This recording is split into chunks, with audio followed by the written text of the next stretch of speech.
Hello and welcome to WCBN Sports coverage of Michigan Wolverines baseball here from Ray Fisher Stadium in balmy but beautiful Ann Arbor, Michigan. We appreciate you tuning in and joining us for this impromptu doubleheader thrown together last minute Thursday after weather forecasts for tomorrow do not look too kind to the gentle spectator. So they crunched in this game this morning, and there's one later this afternoon. And then we'll finish up the three-game series against the Bradley Braves on Sunday. Coverage of both games today for free on WCBN Sports. We appreciate you tuning in. This, in its most literal sense, is free baseball, not charging any attendance, gates wide open for fans to come on in. Unfortunately, the Michigan faithful did not get the memo in time. Doing a quick census of my own, we got probably 18 fans in attendance, and that is not an understatement. It's cold out. Current temperature 38 degrees in Ann Arbor, keeping it warm. Chance of rain later this afternoon, but stay tuned to WCBN for coverage. I'll throw it over to my broadcast partner and play-by-play for most of this game, Ryan Dolson. How are you doing today, Ryan? I'm doing excellent. It's finally the weekend. Felt like this week was never going to end, and frankly, I'm ready for some baseball. As you said, we were initially supposed to have a game at about, I think, 2 p.m. Tomorrow on Saturday against Bradley, but with the weather forecast coming in, this is instead going to be game one of the two-game doubleheader. We're getting ready for a first pitch in just a few minutes. I'm going to go ahead and go over the starting pitchers for today. Bradley's starting pitcher is going to be Jack Kisting, I believe. I hope I pronounced that right.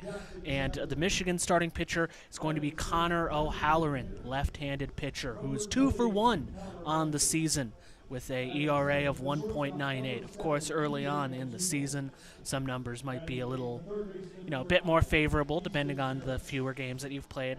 But Michigan is coming into this game with a 7-9 record, if I'm correct. And Bradley's coming in with a 5-7 record.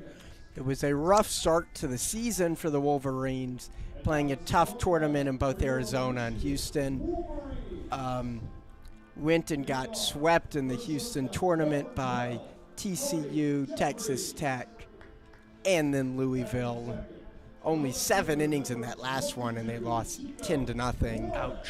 Coming off a win, though, hoping to keep the win streak continued. 2 straight wins, actually. They had UAB on the road in Georgia, and then came to Cincinnati to play Xavier. Mm-hmm. And that it's a 7-3 victory. I will almost say 7-3 victory. Meanwhile, Bradley Braves coming in on a 2-game loss streak, having lost on Wednesday to Florida Atlantic. I have a final score of 15-2. And then on the Sunday prior to that, March 12th, they lost to Jacksonville on a close game of 9-11. Bradley hoping to turn some things around, and a huge marquee win against the Wolverines today would definitely do that. But as we said, Michigan coming in just a little hot, at least. Good wins against UAB and Xavier, and a canceled game against Kennesaw State. But this is going to be a 3-game series against Bradley. 2 games happening today, 1 game happening on Sunday. And, of course, it is St. Patrick's Day. Thank you so much for tuning in to WCBN Sports Radio. We appreciate all our viewers, especially coming in here on a gorgeous holiday. Well, gorgeous might be stretching it a tiny bit. Yeah, it's fitting for St. Patrick's Day, but we appreciate it. We got the coaches meeting at the plate right now with the 4 umpires. Got a pretty strong crosswind from right field to left. You could see the flags flapping on Alumni Field right across the complex. A new install as well. You can also see that I believe is brand new to this season. You have that giant wall in center field, seemingly kind of protecting parts of the softball field from the which is, of course, right across from this baseball diamond right here. Yeah, here. they had that wall last season. Oh, okay. It was smaller, and they renovated it. Okay, and they put in the Michigan logo. So there's a very navy blue black M on the batter's eye. And not only does it keep balls from going to the softball stadium, it also provides contrast. So batters, when looking at the pitcher, could see the white baseball against the background. It was hard to see. I think that actually might be mandated. Okay. I guess that's why I was figuring it was pretty new. Of course, Bradley will be stepping up to the plate first. We're still having the meeting between the coaches and the umpires in the middle. Of course, quite a bit of a windy day, about 38 to 40 degrees is what the forecast is telling me. We're fortunate to be inside for this one. Most of the spectators absolutely. Not too lucky. Bundled up big. We see a lot of puffy beanies. Blankets abound. Scarves. It looks like that'll do it for the managers. Meeting at the plate. Trying to stay toasty and keep moving. And we'll get this game on the way shortly. Thank you for tuning into WCBN for this game. Free baseball in Game 1 of this doubleheader. It's good to be back at Fisher Stadium. Oh, yeah, absolutely. Be sure not to go anywhere after this game. Second doubleheader is the second game of the doubleheader is currently scheduled for 4 o'clock, granting, fingers crossed, it does not get pushed back. But, so yeah, definitely be sure to stay tuned into WCBN Sports today to catch 2 free baseball games. Yeah, well, it's free for the fans for this first one. They are charging admittance for the regularly scheduled game at 4 p.m. All right. Looking up a couple stats here. Jacob Kisting, of the Bradley Braves is the starting pitcher for them today. He is currently he's got an ERA of 5.95 and win-loss of he is 0-3 on the season so far. Of course, as we said this early on in the season, stats may not be fully indicative of what the players are like, how they're going to be playing. Yeah, it's as so the season tough, goes especially on. for cold weather teams like Michigan. Bradley is, of course, hailing to us from. I'm actually Googling it really quickly, from Peoria, Illinois. Yeah. So they are certainly no strangers to cold weather as well. A Midwestern program facing off. These two teams have played 7 times. Michigan has won 5 of the 7. Very first meeting going back to 1958. Wow. Most recent one was in 2015, so it's been 7 years. Yeah. Michigan won that one 4-3, and they actually have a 3-game winning streak against the Bradley Braves coming into this one. Last time Bradley defeated the Michigan Wolverines was in 1984. What a year. Wasn't alive for it, but, all intents and purposes, I've heard it was a good year. Of course, Connor O'Halloran, the junior left-handed starting pitcher for the Wolverines, taking the mound, getting ready for us here at the top of the first.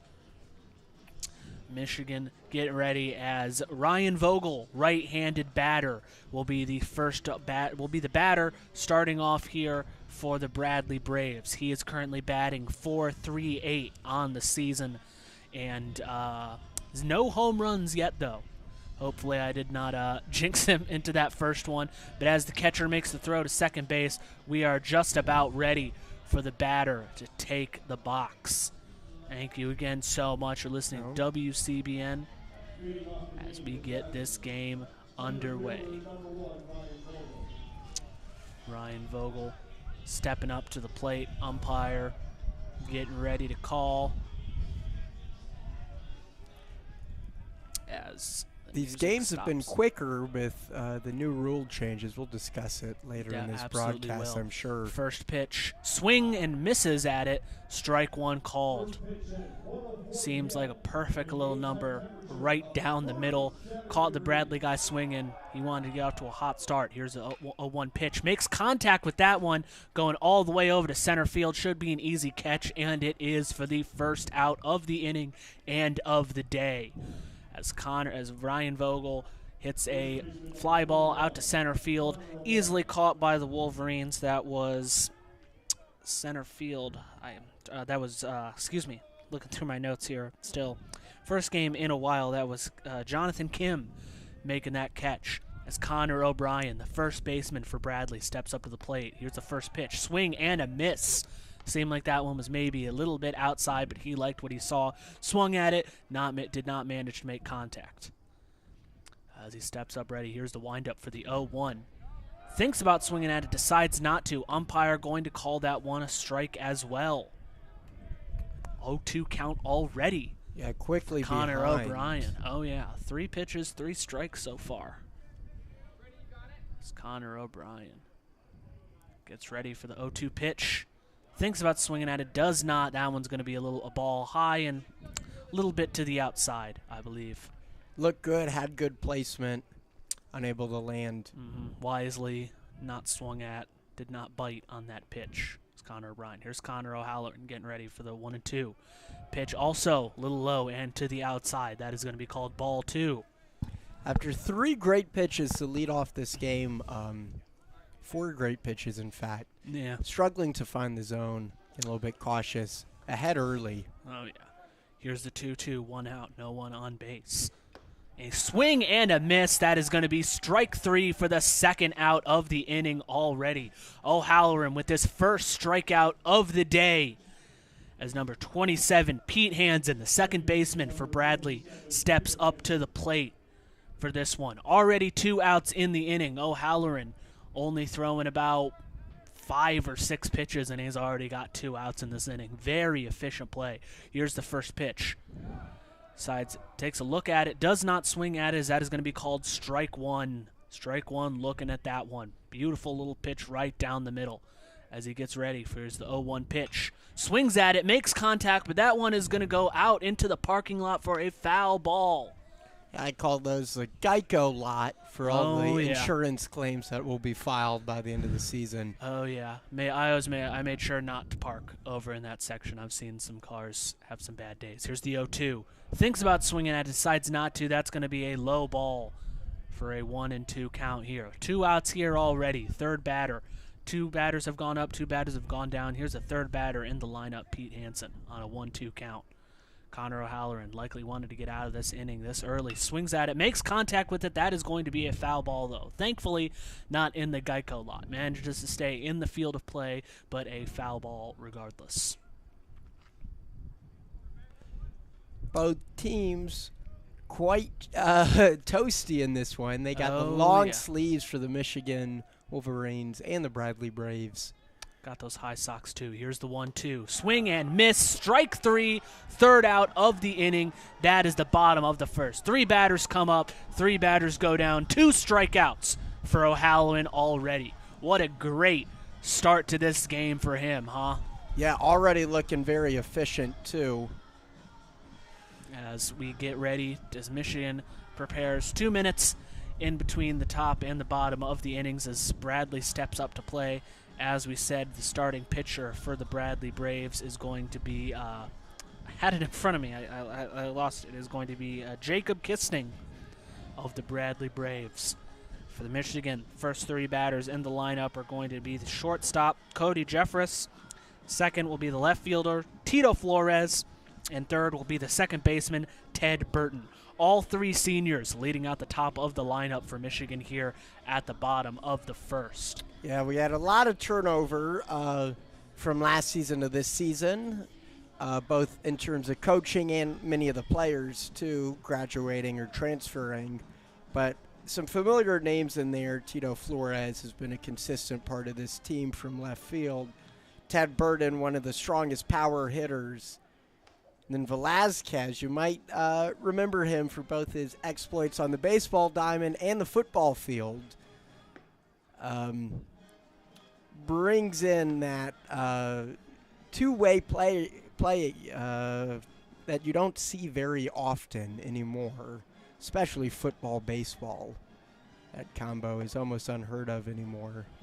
Certainly so. The days of Bo Jackson are tragically behind us, I feel. For prime time, He's coaching, but I don't That's think true. even he'd let his players play baseball and football. Probably not, I would have to say. As Cody Jeffress steps up to the plate, batting .206 average on the day, 12 RBIs, 13 hits. Of course, no home runs yet, but it is still very, very early on in the season. Jacob Kissning getting ready for the first pitch at the bottom of the first. Here's the windup and the pitch. Swings at it, makes great contact. That one's going to land in center field. Bounces on the ground. That is going to be a single for Cody Jeffress. Very first pitch he saw, decided he liked it, made excellent contact as he is safe at first base already. One pitch, one hit as Tito Flores steps up to the plate. Number 22, batting a .210 average on the day. Already got one home run on the season. Flores, a strong power hitter. Certainly, absolutely so. He was an absolute delight to watch last season. Jacob Kissning only has thrown one pitch so far, though, and that one made great contact. Here's the second pitch. Ooh! That one hits him, hits Tito Flores, I believe. Thankfully, that is why you wear your helmet, kids, as he has to duck out of the way, but it still managed to get a little piece of contact of him. Bit of a scary moment right here. Umpires meeting up, maybe to make sure that wasn't intentional, but yeah, that was an ugly moment. It was intentional. Certainly not. I don't imagine. I'm not quite actually sure what they're meeting up for right there, but a pitch did manage to hit Tito Flores. He's going to take a little second meet with the managers, make sure everything's all right. Maybe a little shaken up as Jeffress will already walk to second base. He's safe right there. Umpires just having a brief little meeting right there. As a pitcher in the league, I'm not quite sure it's the same in college, but anytime I managed to hit a player, that was just the worst feeling in the world. I felt like an absolute garbage. So yeah, no one enjoys that. Yeah, nobody enjoys that. Honest mistake. Umpires and everybody, I think, understands that. Ted Burton stepping up to the plate after that hit by pitch from Tito Flores, who takes first base. No outs already. 2 pitches in. Jeffress at second and Flores at first. Ted Burton stepping up to the plate. Here's the first pitch. He's going to try to bunt it. Pulls it back. That one is going to be called a ball instead as the catcher attempts to make that pitch, to make that throw, to catch anybody trying to advance, but nobody decides to. Tito and Jeffress going to stay on first and second. 1-0 count. Jack Christing, here's the 1-0 count. He's going to try to bunt again, but he pulls it back. That is also going to be a ball, as clearly Jeffress and Flores wanting to advance so badly, but catcher right on top of those balls, not letting them get past him, not letting them confuse him. You're getting right up there, prepared to make the throw to third base or second if needed. Here's the 2-0 pitch. Tries to bunt again. Does make contact on this one, but it is a pop fly into a foul ball. Thankfully, Bradley player not able to get there in time. That'll make it a 2-1 count. Still no outs here at the bottom of the first inning. Excuse me. Wow, I'm a little rusty. It's been a hot minute since I've commentated any baseball here. Ted Burton, as I said, batting .250 average on the year. He has tried to bunt on all 3 pitches he has been granted today. I'm a little bit puzzled by that. Yeah, he's already getting ready to bunt as well. The Bradley player's stepping up already. And despite that, he is not deciding to move back, as that he makes contact with the bunt as he gets out at first base.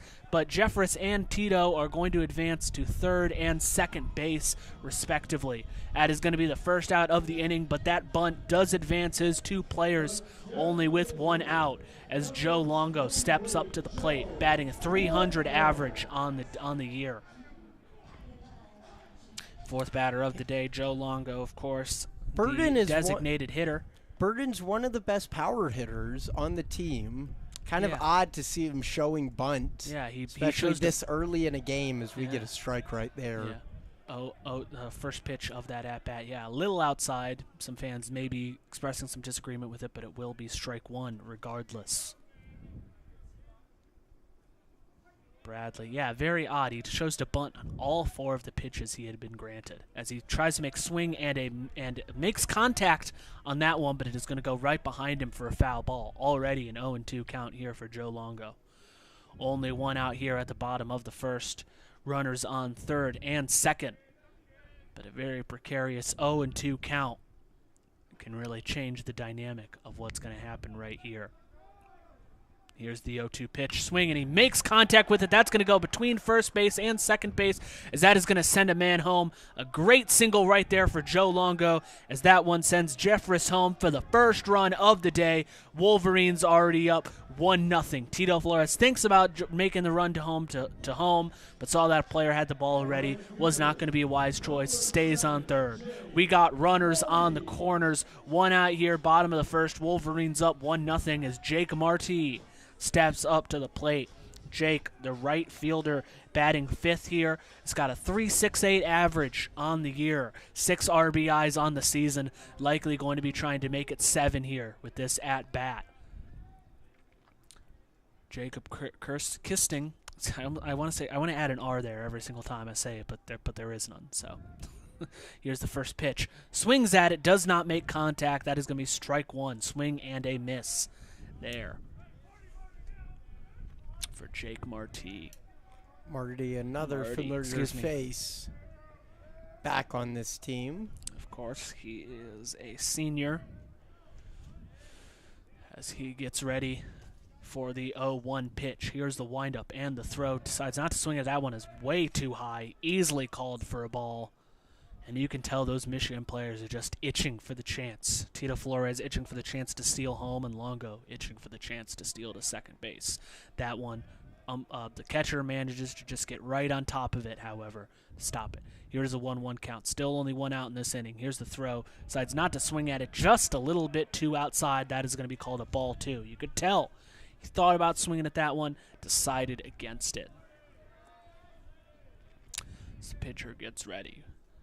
Chance for the inning to get really out of hand here with this at-bat. He definitely understands how important this batter is at the box right here. We're still only one out. Here's the pitch. Swing and a miss. That is going to be strike 2 for Jake here at this at-bat. First at-bat of the day, of course, only being the first inning.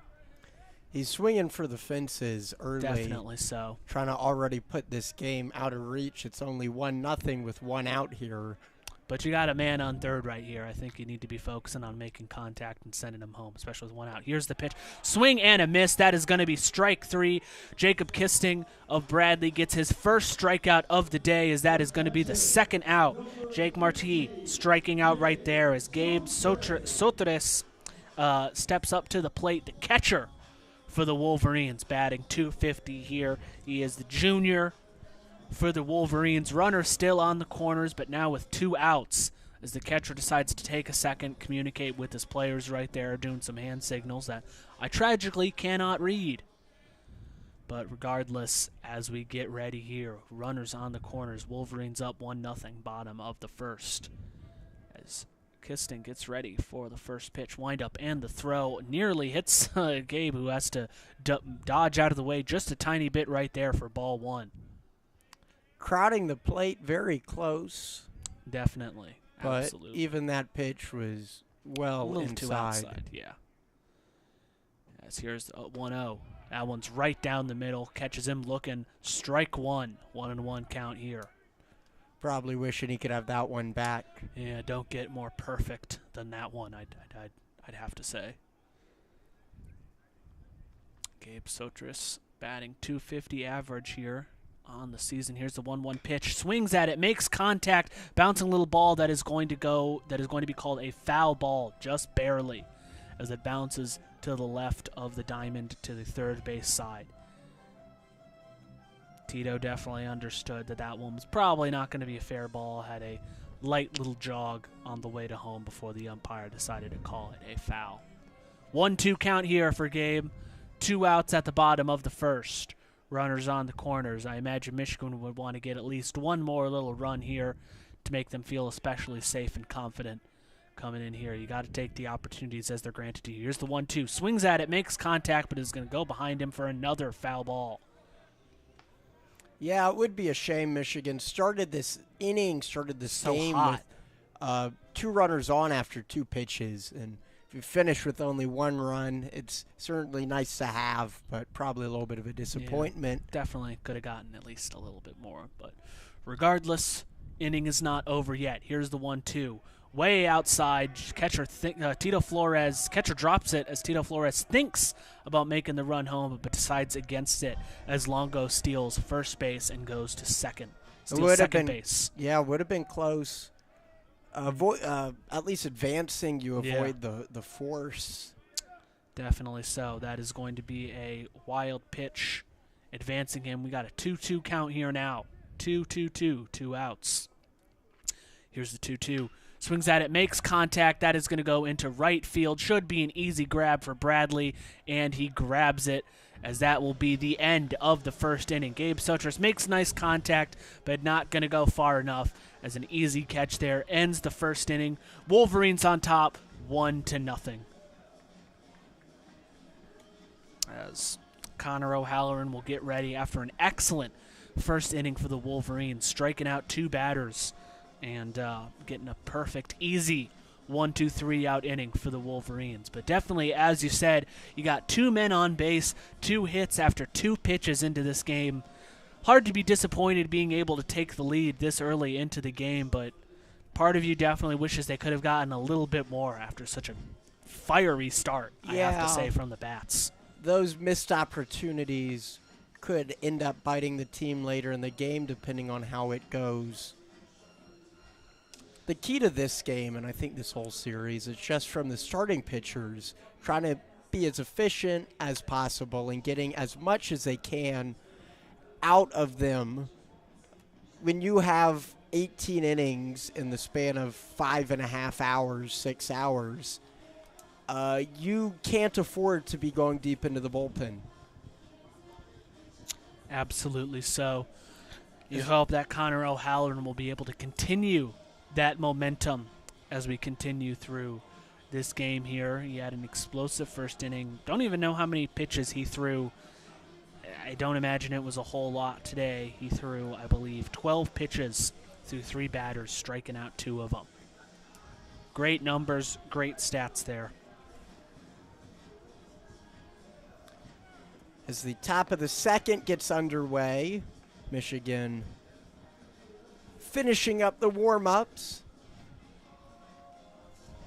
and returning to the field and getting ready to kick off this second inning. Very important second inning right here. I imagine Bradley going to want to strike back as before the game potentially gets out of reach, because with how those Michigan batters were starting off that first inning, you can tell they absolutely have the potential to make this one hard to reach early on. So Bradley going to need a response right here. They're going to need to be real brave. The Braves are. Couldn't help myself. I like that pun. Good work. Couldn't help myself.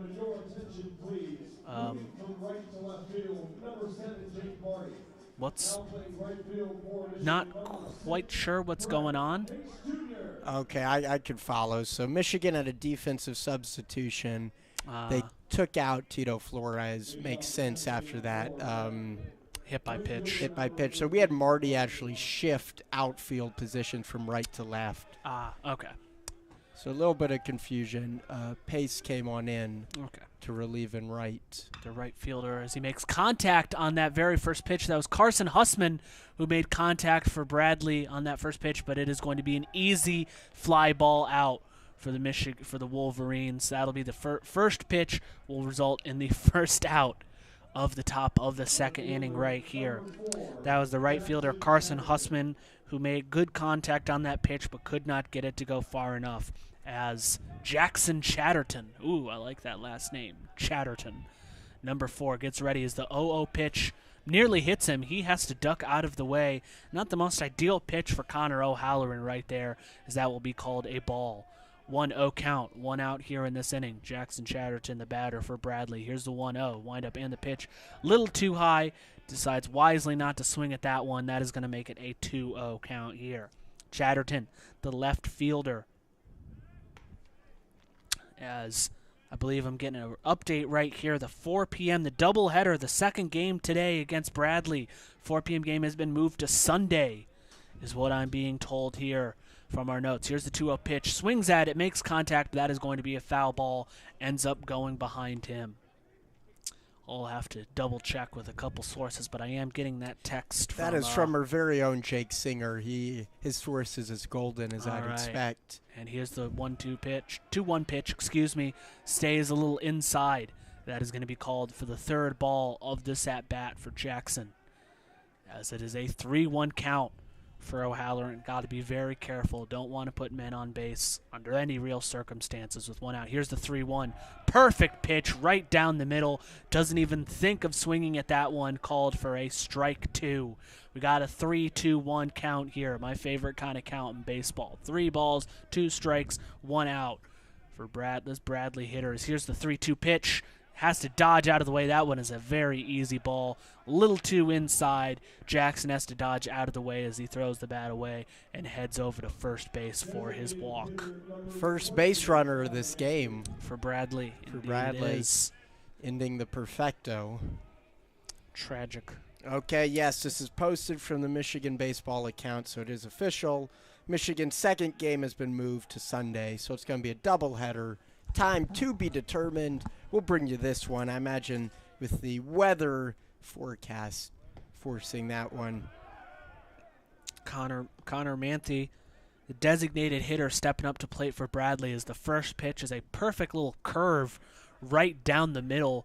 Catches him looking, called for the first strike. Bradley, of course, has a runner on first base. That certainly changes things. Here's the 0-1 pitch. Swing and a miss for strike 2 right there. Got in a bite on that one, as that one is called for the second strike. He did not want to be called for a second strike, looking right there.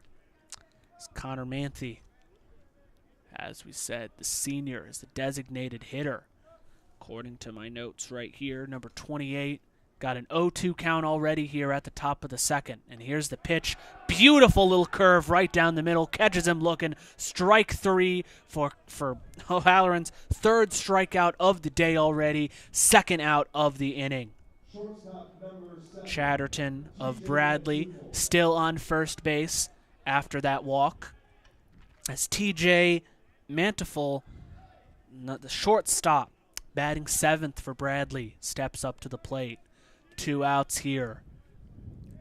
Bradley knows how important this batter is right here as he decides to throw back to first base. Thinks that he was leaning off a little too much. Of course, not going to get him, but mostly to stop him from taking such a huge lead off on first base. That, of course, Chatterton for the Bradley Braves. As here's the first pitch. Swing and a miss. TJ Manteful really liked that one, but does not manage to get any kind of real contact on it. Going to make it an 0-1 count here. Top of the second, 2 outs. As O'Halloran gets ready, here's the 0-1 pitch. Swing and another miss. That is going to be strike 2 for TJ Manteful. 2 strikes, two pitches, 2 swings, 2 misses. 0-2 count here. Looking to perhaps, potentially, maybe close out the inning. Here's the 0-2. He decides to take first base, tries to run to second. That was Chatterton, but it's going to make contact on that one. It is going to go behind him. It is going to be considered a foul ball. Count remains 0-2. That's bold running on the pitch. I know it's 2 outs. 2 strikes, Two strikes, but like if it's a ball, there's a chance you could be the third out right there. Yeah. It just barely He misses. turned on the Jets, though. It seemed like he was safe at second pretty early on. Here's the 0-2 pitch. Way too outside. Halloran clearly trying to bait. Have to keep pulling up the name, Chatterton, into running to second, but he decides not to. Going to make the count 1-2. Chatterton will remain on first base right there. He knows they've got an eye on him, and sometimes those mind games can severely mess up a pitcher just a little bit. Here's the pitch. He decides to take it as he is going to be safe at second. That is going to be a low ball right there. Chatterton manages to successfully steal second base. He is going to be safe at second as we have a 2-2 count here. 2 balls, 2 strikes, 2 outs here at the top of the second. O'Halloran very much looking to put an end to this inning right here. A well-paced strike could do it. Here it is. He makes contact on it, but that ball is going to fly into the parking lot and is going to be considered a foul ball going into the Geico lot, as you so affectionately called it. I said that as a joke, but I love that we're making this a thing. I'm definitely going to be calling it that all day. The Geico lot, to the right side of the field, to the right of the first baseline. A lot of cars parked over there. I've definitely seen. We see tragedy. Chatterton on second base taking quite a big lead. Here's the 2-2 pitch. Just a little too outside. That is going to be the third ball called as the catcher drops that one, but Chatterton decides not to steal third. 3-2 count here. 2 outs at the top of the second after 2 beautiful, well-placed strikes. Start off this at-bat. O'Halloran seems to be getting a little psyched out by Chatterton. And here's the pitch. That is going to be called for. Oh, they're going to say he went on that one. No? What are they? I'm not sure what just happened. Is Chatterton steals home to tie up the game? That's what they're saying he went, but I think it hit the ground, so it would be a drop third strike. And the catcher catcher it to first overthrown into right field, and then Chatterton, already with a big lead, scored easily. Yeah. That'll tie it up, and you just hate to see mistakes like that. That was a pure mental mistake. Nobody was really sure what's happening. That is going to be called an error on Michigan's side. Question is who they credit it with, whether the catcher or whether it's the first baseman. Clearly trying to get the guy out on first base right there. Or you could end the inning Manthe, quite easily. yeah. There's no need to rush it. Yeah. That's just Manthe is going to be safe on first.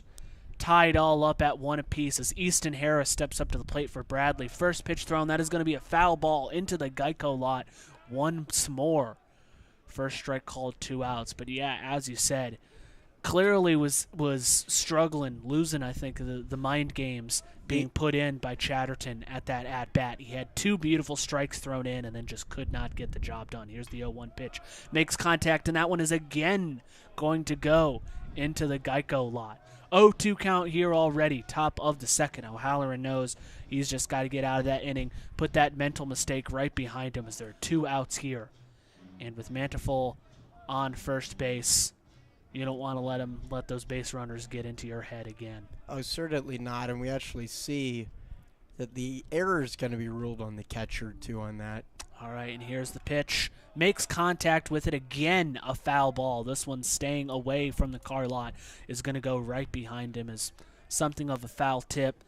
Manteful tried to steal second, but, of course, foul ball. He is going to be ruled back to going into first base.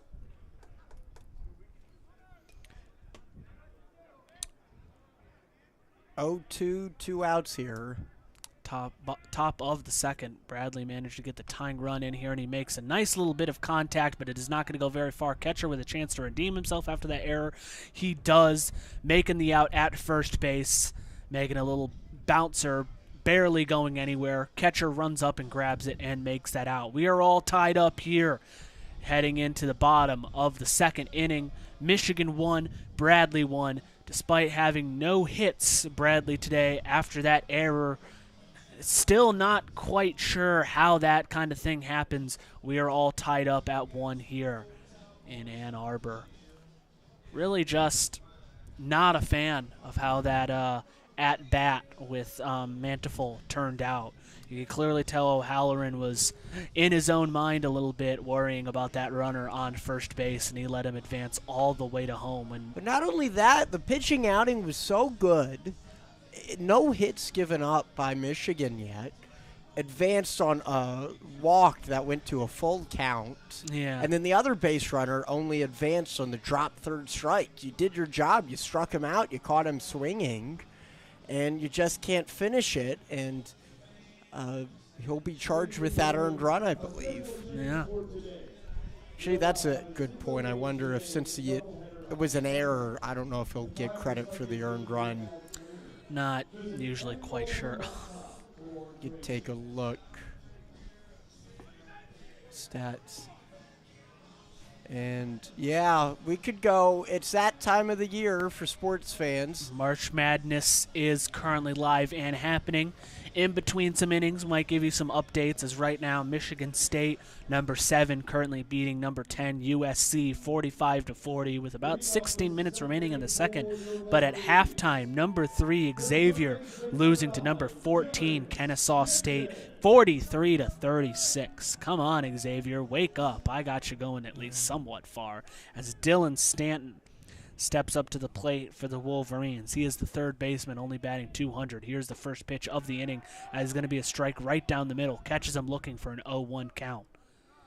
Bottom of the second inning. Dylan Stanton, the first batter for the Wolverines, after Bradley manages to tie it up at the top of the second. Here's the second pitch. Just a little too inside. Decided wisely not to swing at that. as it is going to be called a ball. 1-1 count here, bottom of the second. You mentioned Xavier, Michigan baseball, coming off a road win in Cincinnati on Wednesday against Here's Xavier. the 1-1, as that ball is going to be way too high, called for the second ball here. Dylan Stanton wisely deciding not to swing at that one, granting him a 2-1 count here as he gets ready. Here's the windup, 2-1 pitch. That one way too outside. Didn't even think of swinging at that one wisely, making it a third ball here. 3-1 count as Jacob Kisting still on the mound for Bradley. Bit of a rough first inning, but managed to get him out of a rough jam. Here's the 3-1. That pitch right down the middle. Stanton deciding not to swing at it is going to be called for the second strike of that at-bat. 3-2 count. Full count here. Bottom of the second inning. First batter, no one on, no one out. Here's the pitch. Makes contact with it. Pitcher thinks about grabbing it as it bounces right down the middle. Here is the throw, and he is going to be thrown out at first. He had him by a step and a half there. Oh, yeah. You hate to see it because that's the type of play you could see dug out on some occasions where it gets the right type of hop, right positioning for the shortstop to maybe make an error in a rush throw, just unable to capitalize. That is the first out of the inning as Jack Van Remortel steps up to the plate. Love that name, Jack Van Remortel. Rolls off the tongue, I think, excellently. He is the first baseman for the Wolverines. He is batting a .303 average. Here's the first pitch, 1 out. That one a little high and to the outside, called for a ball. 1-0 count here. As we are still here at the bottom of the second. Jack Van Moore getting ready. Here's the 1-0 pitch right down the middle. Swings at it, makes contact with it, goes into the Bradley dugout for a foul ball. You had to see that player sitting on the steps duck down. That thing could have been a line drive right to the face. But thankfully he had the instincts to dodge it. You can see them laughing about it just a little bit as he maybe perhaps saw his life flash before his eyes. But thankfully we are still here playing on the 1-1 count. 1 out. Swings at it, makes contact with it. That is going to be a foul ball. Thankfully going to go out of play to the right side, not into the parking lot. Oh, never mind, as it makes a little bounce. Doesn't look like it hit any of the cars, thankfully. What I enjoy seeing on sunny days, you get families and kids at the stadium. Kids enjoy playing in the track in the Ferry Field right across the way here. And, like, they sprint to catch any foul balls. And at this level, I don't think they let them keep it, but it's still a game for them. Here's the 1-2 pitch. Just a little too outside. Lots of hooting and hollering. That one looked pretty good to me, but that is going to be called for the second ball, making it a 2-2 count. You heard a little bit of hooting and hollering coming from not quite sure which side. But Jack Van Remortel manages to stay alive on a 2-2 count. Here's the pitch. Swings at it, not going to get it. Strike 3, second out of the inning right there. As that Kisting makes his second strikeout of the day. Looks like Jonathan Kim steps up to the plate. Bottom of the lineup for the Wolverines, the center fielder. Yeah, it looks like he's getting into a bit of a routine here. Definitely. Bit of a, not the start that he wanted, but he's definitely starting to play a bit more consistent, which, again, really makes you wish you could have had a bit more of those insurance runs at the bottom of the first where you could have gotten them. 2 outs here already, bottom of the second. Here's the first pitch. Going to go outside. Not going to be making contact with it as that one is called for a ball. Jonathan Kim batting a .385 average on the year.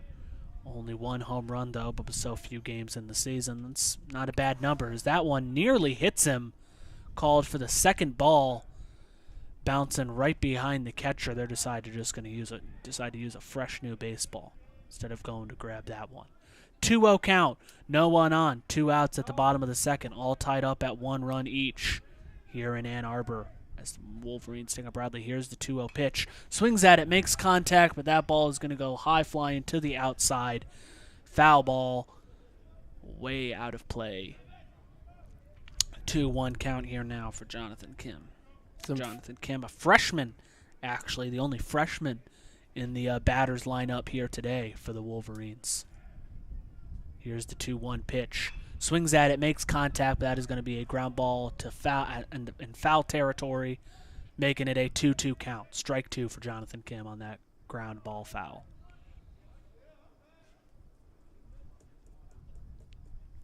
As getting ready, count at all twos, 2 balls, 2 strikes, 2 outs. Jonathan Kim, bottom of the lineup for the Wolverines, trying to keep this inning alive. Here's the pitch, low and to the outside, called for the 3rd ball of this at-bat. Full count here with 2 outs.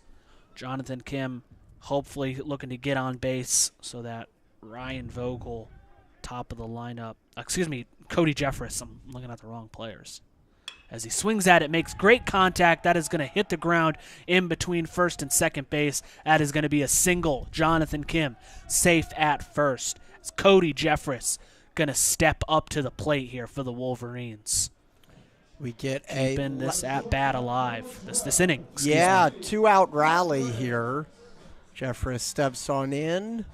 Of course, the very first pitch he saw as the first batter of the Wolverines, the very first pitch he saw, he liked, as he managed to make great contact with it for a single. Let's see what he manages to do here with 2 outs and a runner on first. Cody Jeffress getting ready. Here's the pitch. Is actually going to be a ball, just a little too low. You could tell he really wanted to swing at that one, but wisely decided against it. Jeffress, not only with 1 of 3 hits in this game for the Wolverines, he is 100% of the team's runs eventually scoring in that first inning. Very true. Here's the 1-0 pitch. Swings at it, makes contact with it, but not going to go anywhere. That is a foul ball, making the count 1-1 here with 2 outs at the bottom of the second.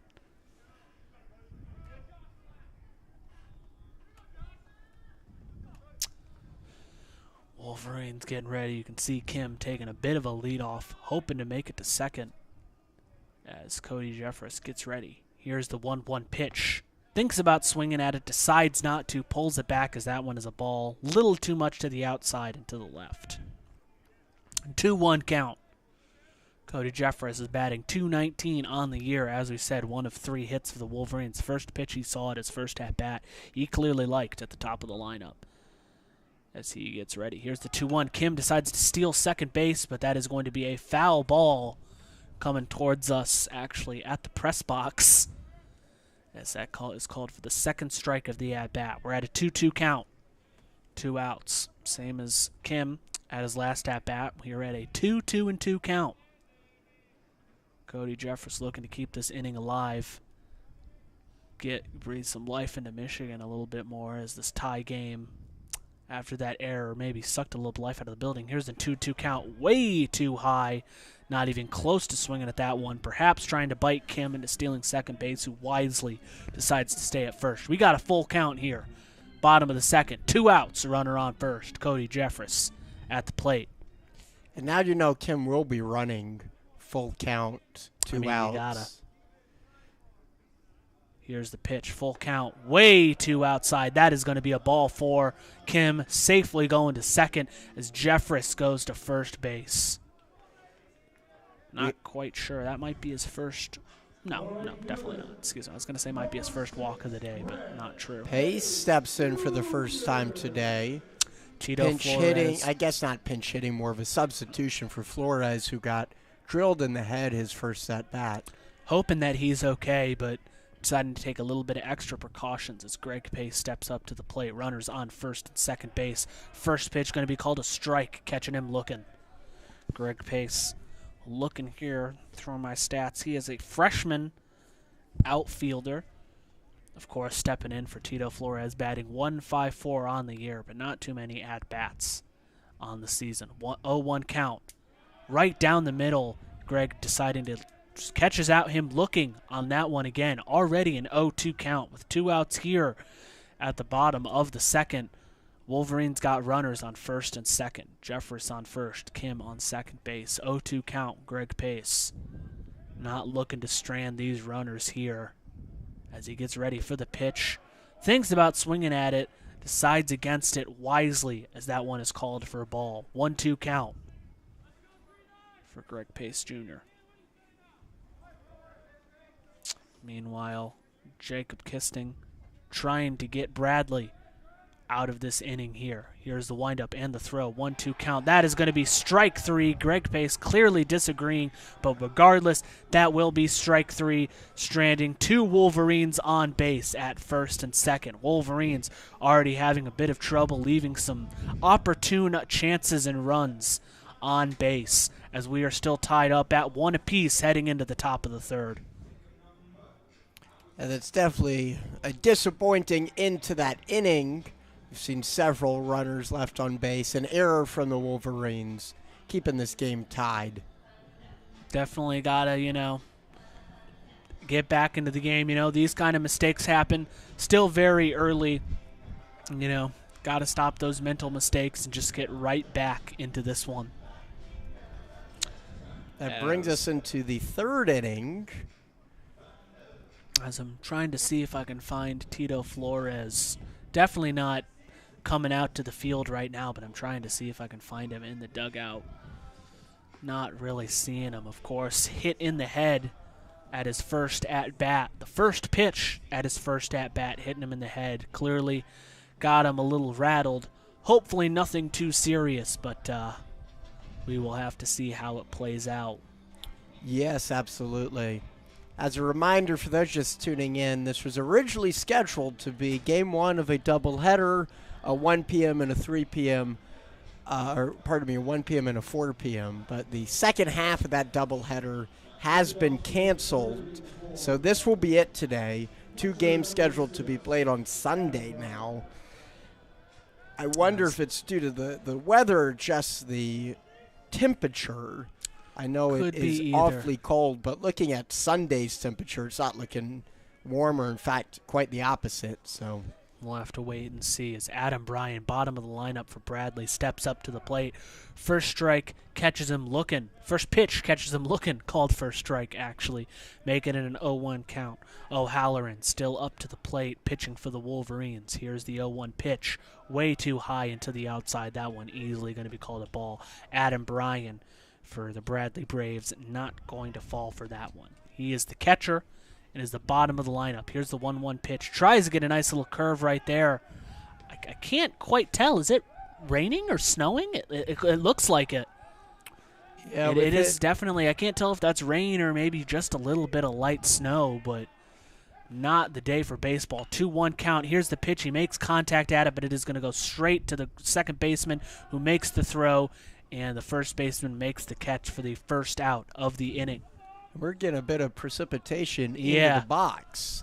Yeah, I'm feeling. I can't quite tell if that's rain or some light snow or something. But that, regardless, that is the first out of the top of the third inning as Ryan Vogel, top of the lineup for Bradley, steps up to the plate.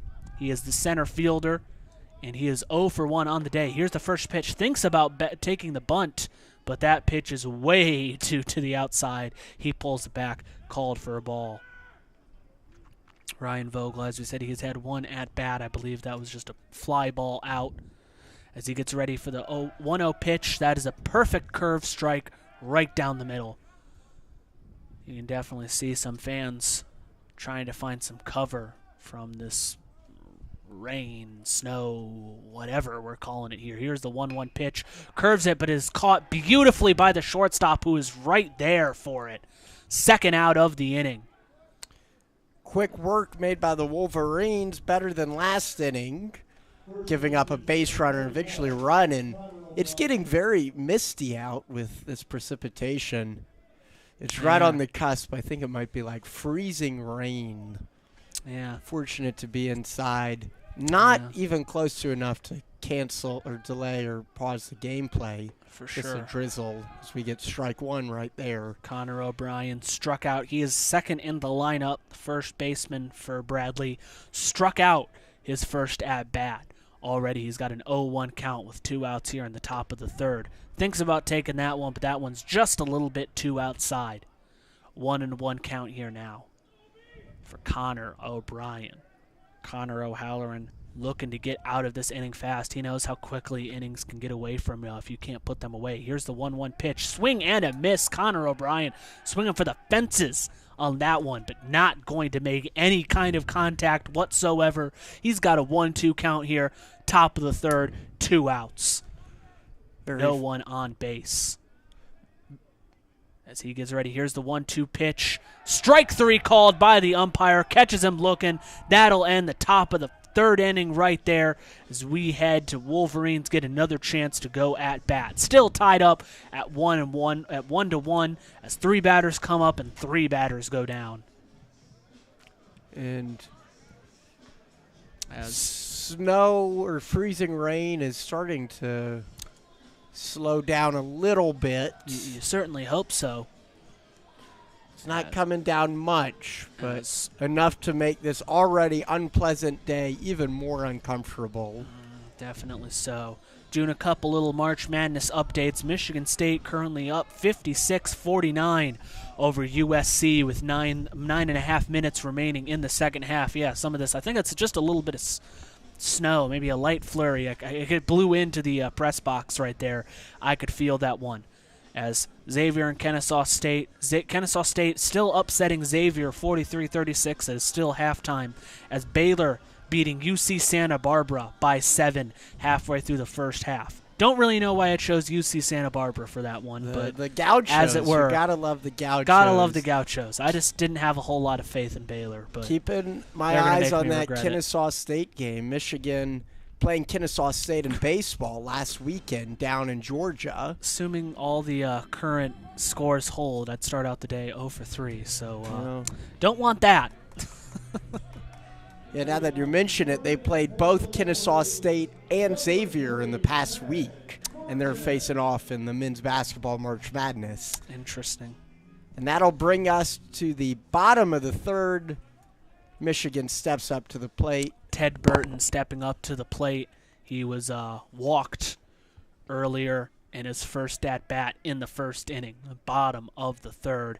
Ted Burton batting 3rd, the second baseman, as he makes contact on that first pitch, but it is going to go high and behind him for a foul ball. Burton in his first at-bat, he actually bunted laid down that bunt. Right, yeah. And it's not going to roll as an at-bat for him because it was a sacrifice, even though no runner scored, but it did advance. Yes, I see it on my screen now. Here's the 0-1 pitch. He makes good contact, but that is going to go right to the first baseman who grabs it and tags him out at first base. Made really solid contact on that one. I do like what he got, but just first baseman managed to be in the right place at the right time. Didn't get the right angle on it. Whatever you want to call it, that is going to be the first out here at the bottom of the 3rd. Joe Longo steps up to the plate. He has the only RBI of the day as he hit a single and the bottom of the 1st.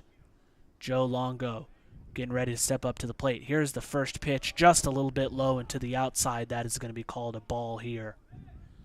As Jacob Kisting is here on this 3rd inning.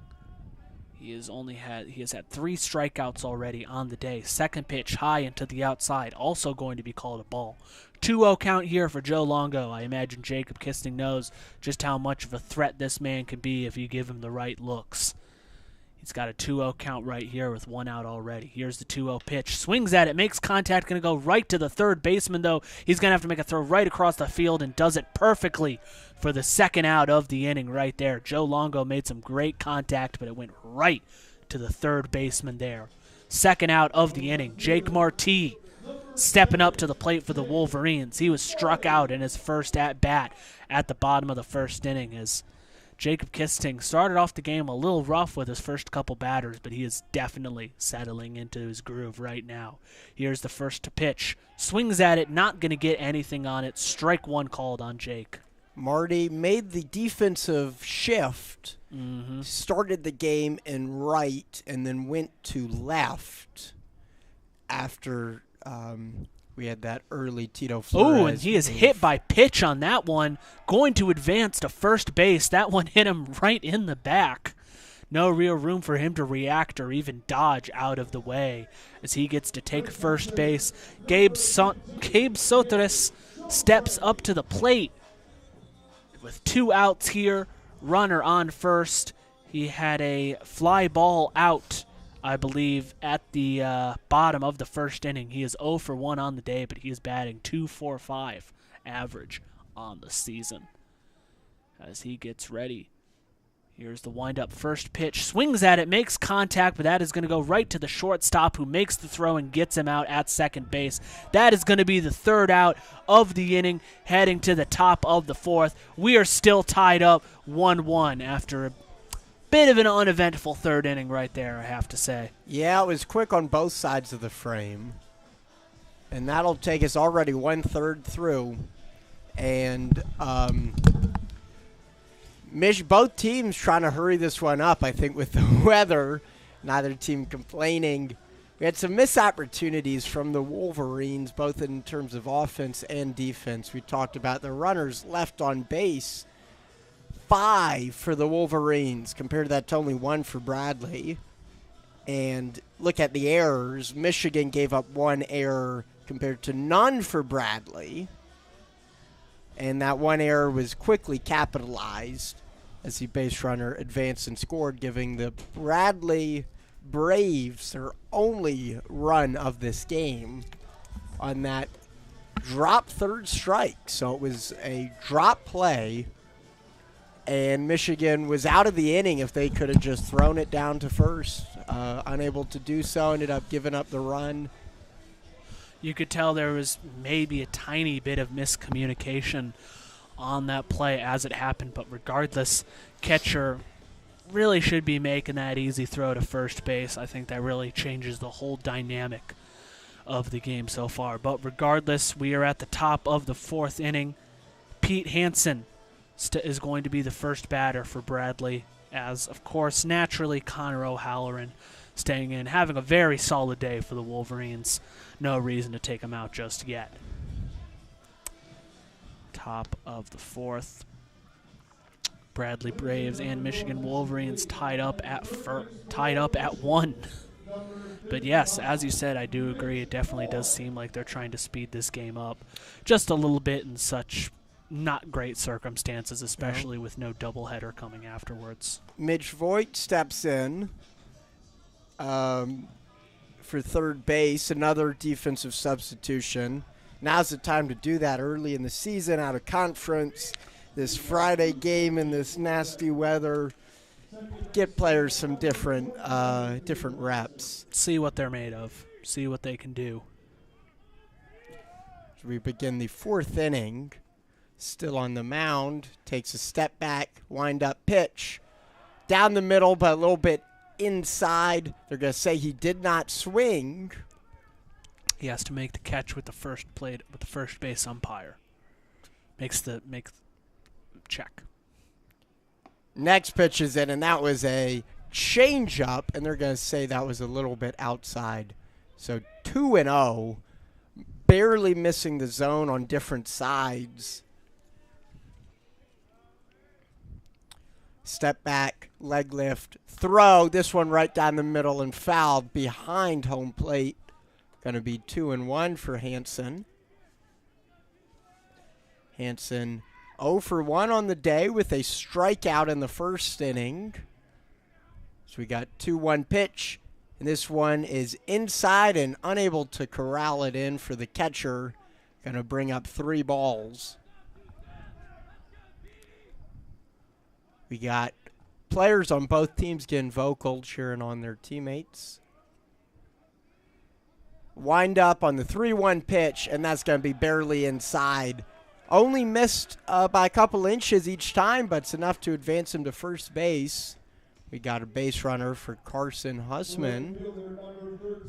Yeah, some very close calls there. Just barely called balls. You can tell clearly that O'Halloran's going to want those ones back. Carson Hussman stepping up to the plate for Bradley.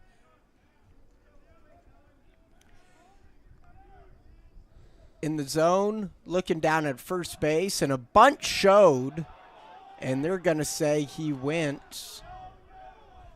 Tried to pull it back at the last moment, but unable to do so, according to the home plate umpire. Some traveling Bradley fans clearly disagreeing with that call right there, as the manager for Bradley is going to step out to argue with the call a little bit. Not going to get any leeway on that. Yeah, and I don't think that was enough. to change his mind. It's tough on those plays, just so subjective. More about supporting your teammates than anything. As we get the 0-1 pitch, and it's inside for a ball. 1-1 with no outs and a runner on first base on this misty and foggy Friday afternoon. Yeah, the wind's starting to blow in here on the press box. We got a pitch low, made contact and fouled. Going to make it a 1-2 count as it dribbles over by the Michigan dugout on the third base side. Stepping off the rubber and taking his time now. Got O'Halloran. Arm down, bends over, leg lift, and the pitch. This one is sent right into the outfield on a line drive, and that'll be the first hit of the game for Bradley. Took 4 innings. Hussman safely on first base, advancing his teammate Pete Hansen all the way to second. Indeed, as you said, despite it being a tie game at 1 apiece, that is the first hit that Bradley has had all day. They're going to all meet up to have a little chat with the pitcher right there. Make sure everything's all good. Steady his nerves with runners on first and second base. Jackson Chatterton for Bradley stepping up to the plate. Yeah, I can't imagine they'll make a change this soon. No one really warmed up at all. No. One player getting loose in the pen, but especially coming off the midweek game and I guess no longer having the doubleheader, but you don't want to have to burn through the pen. Yeah. It does change the dynamic to get a couple days rest. As all the March Madness games continue to just get worse and worse for me. Michigan State up by 15. Kennesaw State up by 13 over Xavier. That was a quick little March Madness update. Thinks about bunting on that first play. He's going to throw over to second, but not going to get him in time. Bradley player thought about bunting on that one, but pulled it back just at the last second. That one is going to be called for a ball. Catcher trying to get the guy out at second. Not going to go. Yeah, it was awfully close. 1-0 count with no outs and 2 on. Another shown bunt. Crashing on in as the first baseman, Jack Van Remordel. Pulls it back for the second ball. 2-0 now. Wind is picking up. Precipitation stopped. It was coming earlier. It wasn't coming down very hard. That's good. Another shown bunt and another ball. I feel like he's begging for the opportunity to get thrown a strike and just missing on different sides of the zone. Got a 3-0 count here. Still no outs here at the top of the 4th. 2 runners on, 1 in scoring position. Leg lift in the pitch. This one will be high outside, so 4 pitches, 4 balls. Looks like the mound visit did not provide much composure for O'Halloran. Bases are loaded now. Really scary situation right here. Chance for Bradley to blow this game wide open for the Braves. Michigan really, Halloran's really going to have to steady his nerves. Get some ice in his veins, maybe borrow it from the cold weather. That was a nasty pitch, and it barely found the zone. Curveball high and away, and cuts inside, just barely in the corner. Going to be the first strike in the last half dozen pitches. 0-1 count for Manthe. Swing and a miss, 0-2 now. Looking for the first out of this 4th inning. Manthe had a strikeout on his very first at-bat in the 2nd inning. As he struggles with an 0-2 count here. Still no outs. Pitch is in, swing and a miss. Hits the ground, but runner on first, so that'll be strike 3. Finally getting an out in this 4th inning with the bases loaded, trying to keep the game tied without surrendering any runs. As that is exactly the kind of pitching that the doctor ordered. 3 pitches thrown, 3 strikes for the first out. Base is still loaded, however. Pitch in. That's going to be outside. 1 ball, no strikes here. Base is loaded for Bradley. Manteuthel steps up to the plate. The junior.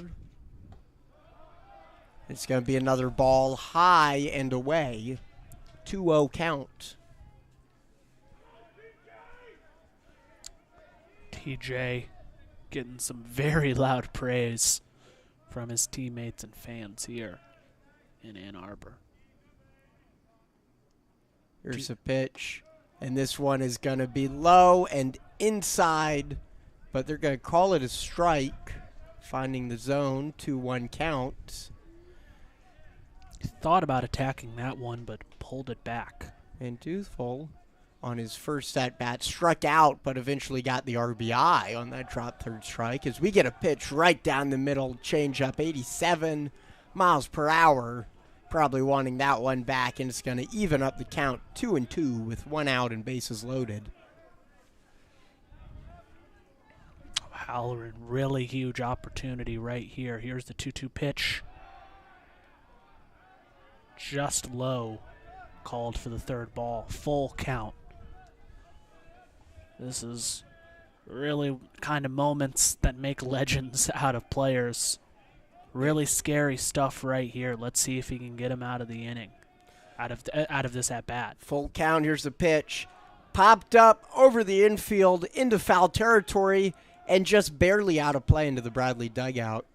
You don't see that often anymore. Where catchers used to be fun. They would lean on over and make a huge play into the opponent's dugout. Guess maybe not at the collegiate level, but regardless, it's going to keep the count tied on up. This catcher, man, you got to be prepared at a moment's notice to pop up and be the fastest guy on the field to grab those balls. Don't know how they did it.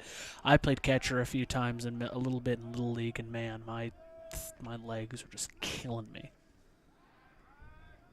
As O'Halloran decides to step off the mound, maybe make a little throw back to second base. Nobody going to be right there. Going to reset the pitch right here. Full count, still 1 out. Very important pitch happening with bases loaded. Swing and a miss, and that'll send him back to the dugout. 2 strikeouts of the day for Manteuthel. Base is still loaded with 2 outs now. Trying to get out of this jam. O'Halloran getting composed now. So we got Easton Harris stepping up to the plate. Bases remain loaded. Trying to get any run for Bradley this inning. Pitch is inside for a ball. And we do have a pitcher warming up in the pen. Amah Harajli. Keep an eye on that through the coming innings. Leg lift in the throw.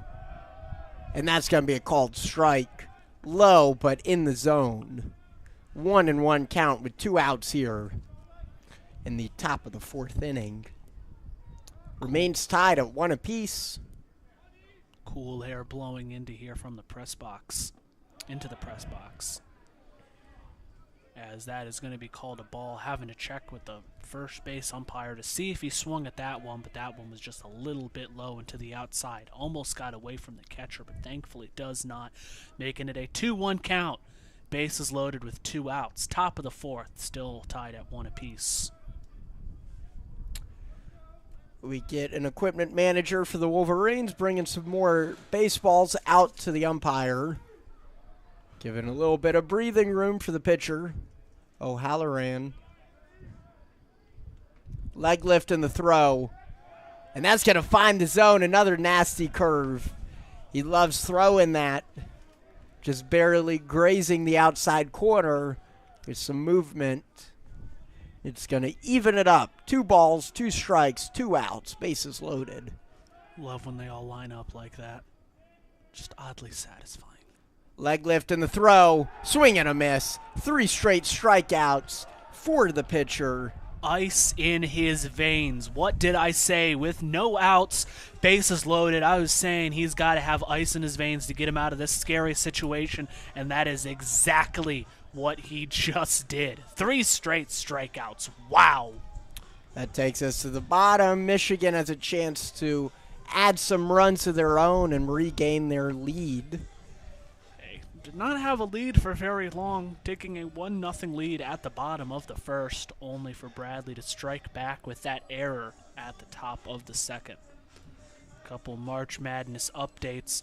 Michigan State up by 9 against USC with 1:07 left, 66-57. That breaks my bracket if that holds. Certainly. So I mean, I had USC. But also this next game, if that this game breaks my bracket, I have Xavier going to the finals, I think. Oh no, Kennesaw State beating Xavier 53-42 with 13 minutes remaining in the second half.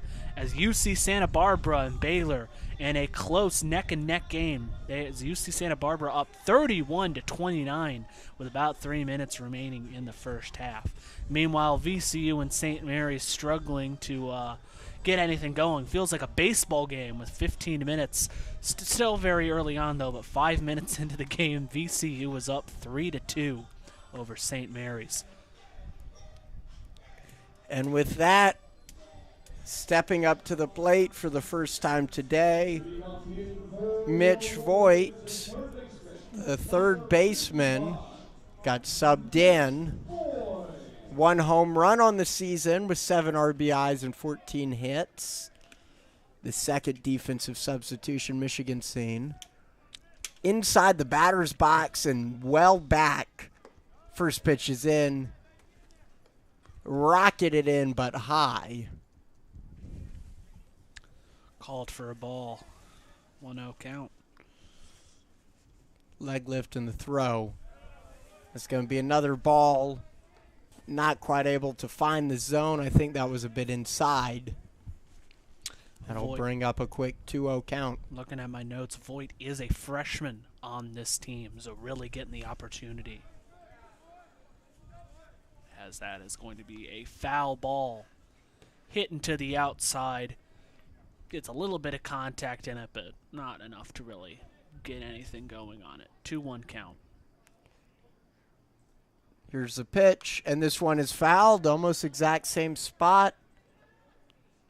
Into the Geico lot it goes. 2-2 count now, and Michigan looking to break the stalemate. Has stagnated just a tad over the past couple at-bats. Oh, outside and a swing and a miss, and that'll be an out right there. You could tell he lingered on that. After he missed that ball, he lingered on that swing for just an extra second. Just a nasty pitch. You could just feel every ounce of regret happening right there. Happens to the best of us, tragically. Jack Van Remortel comes up to the plate, batting .294 on the season. 1 home run and 5 RBIs. Only about a month in on this one. Exactly 1 month in. Their first game was February 17th. Oh, wow, look at that. First pitch is low and inside for a ball. Still tied up at 1 apiece. Made some contact, sends it to right field. Towering pop fly and getting under it, making the catch is Husman, and that'll bring up the second out of this game. Bats really have not had much going on, really, ever since a fiery first inning that really didn't drive in as many runs as I think they were hoping. And suddenly Bradley's been playing real solid lights-out baseball ever since then. Yeah. Jacob Kistings got 4 strikeouts on the day, only allowing for 3 hits, 2 of those coming from the first inning. And 1 run, and it was earned. But holding them to 1 run after that rocky inning is quite the feat. Going to be low for a ball with 2 outs here. 1-0 count. Jonathan Kim, 1 for 1 on the day with a single. The most recent hit for this Wolverine squad. This one's put into play. Drifts foul and out of play now. Looked like that might be the third out on a pop fly, but the nasty wind coming from right field to left definitely saved the Wolverines. Definitely making its impact felt. I can just feel the cold air coming into this press box. I had to put on some gloves. My hands are getting a little chilly. Come prepared. I'm quite impressed. Of course. Always and always. 1-1 count. Jonathan Kim also managed to get his one hit of the day with 2 outs and no one on in his first at-bat at the second. Wind up right up the middle and put into play for the second hit. Going to be another single. Almost the exact same spot also. Yeah, crazy. He like we got deja vu. Right as I said it about his last hit, too. Happening with 2 outs. Keeping this rally alive, Jeffress comes up to the plate for the third time. Only one credited at bat, however, is a single and an eventual score. And then a walk, which does not credit as an at bat. Cody Jeffress. Pitches in and it's high. Catcher had to jump up to stop it from getting away and potentially advancing the runner. Kim yet to even attempt to steal this season. 2 runs scored.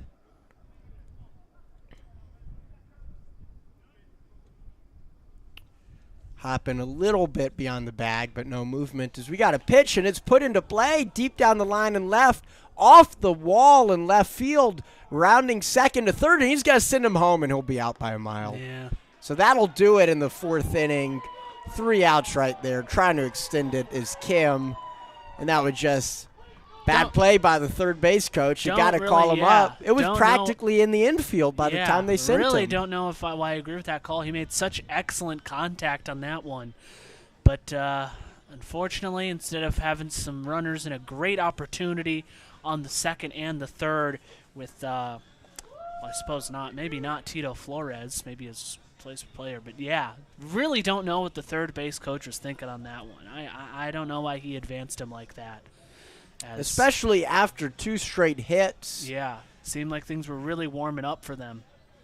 It's unfortunate, and this game remains tied as we go into the bottom of the, top of the 5th.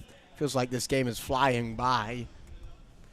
Big weekend for Michigan athletics. We got this series. In addition, Michigan softball down in Kentucky, playing against Lexington in Lexington, playing against the University of Kentucky.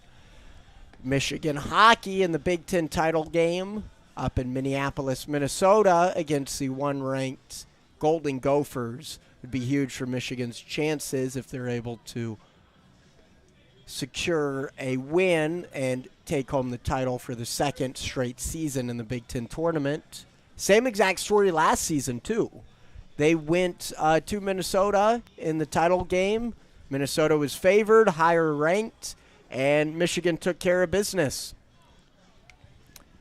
Looking to do the same tomorrow night from Minneapolis. And then finally, we got postseason basketball. The women's basketball team plays later today in Baton Rouge, Louisiana. They play at 3. We'll bring some updates as we go to the top of the 5th.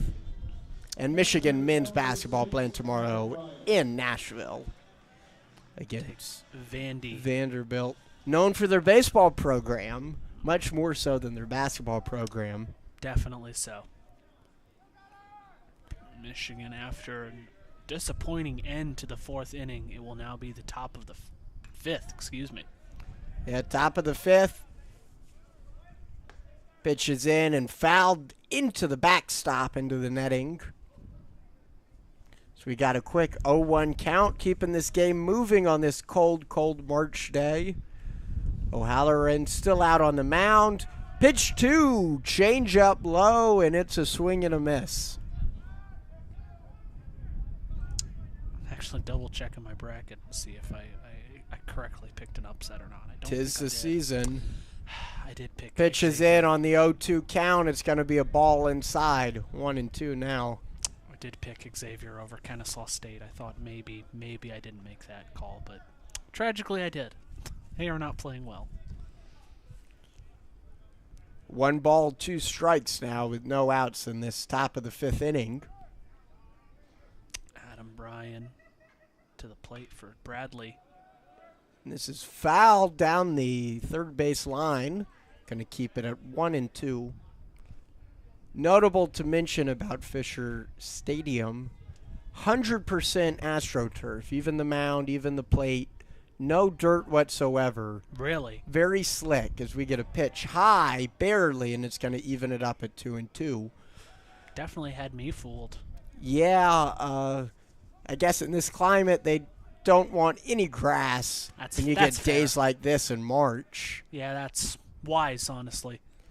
Leg lift in the throw. Swing and a dribbler down the third base line. Gonna need a big throw. Completed. Voigt to Van Remortel to get the first out here. Adam Bryan returns to the dugout, the senior catcher for Bradley. As we head to the top of the lineup again for the Braves. Vogel 0 for 2. He had a fly out in the first and a line out in the third. Comes up in the 5th now looking for his first hit of the game. Bradley only has 1 hit on the day so far, coming from Carson Hussman. The junior batting 4th in the lineup has the only hit for Bradley so far. First pitch, little too outside, going to be called for a ball. Got a 1-0 count. Here's the pitch. Swings at it, makes contact, but it is going to go behind him for a foul ball. 1-1 count here already with 1 out. Top of the 5th.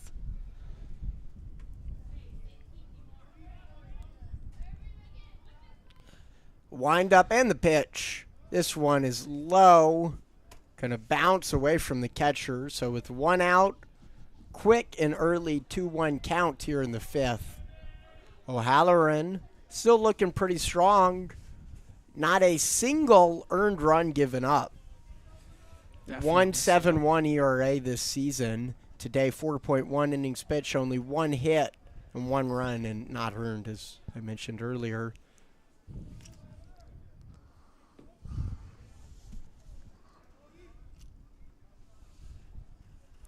Wind up in the throw. Tried getting that curveball that he loves on the outside corner and just did not break soon enough. 78 miles per hour as that's ball 3. 3-1 with the wind up. Pitches in, and that'll send a runner to first base in the 5th inning here. First time touching any bag of the afternoon for Ryan Vogel as Connor O'Brien, senior and first baseman, steps on up.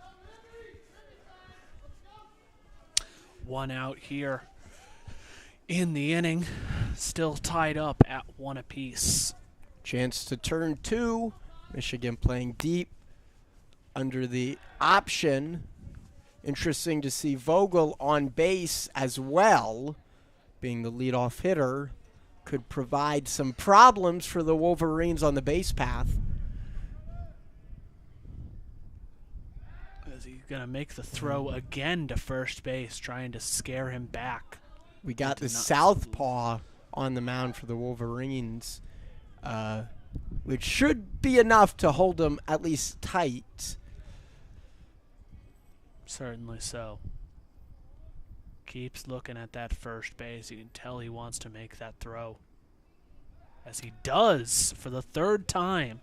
No step off needed. Keeping him close, trying to keep the double play in play. So we have second baseman Burton playing back, but also close to second, and we got a stolen base right here, and that's not even going to get a throw down. He has the speed, and there goes the chance at turning 2. Very wise to keep picking him off, but unable to contain the leadoff hitter Vogel. That's going to be ball 1 for Connor O'Brien. 2 strikeouts of the day for O'Brien. Fitting on St. Patrick's Day, we got O'Halloran versus O'Brien. So we got a pitch in for a strike called. 1-1. Connor O'Halloran, 8 strikeouts on the day already. Yeah, both named Connor, too. I didn't even notice that. Leg lift and the throw, and that's going to be right down the pipe. Change up, 78 miles per hour. 1-2 with one out here. Very close to getting his third strikeout of the day. Battle of the Connors. You got C-O-N-N-E-R versus C-O-N-N-O-R. Yeah, Connor and Connor. Connor O's. And here's the pitch. Fouled off to stay alive. Still going to be 1-2. Right into the netting on the first base side by the Bradley dugout. Quite Irish names, I have to say. Very, very fitting. On this happy St. Patrick's Day to everyone who celebrates. Thank you so much for listening. Appreciate you supporting student radio on this cold and gusty Friday afternoon. Wind up in the pitch. And that looked awfully close. Not going to get a call, and it'll make it 2-2 with one out here. And Connor O'Brien lives to face another pitch here.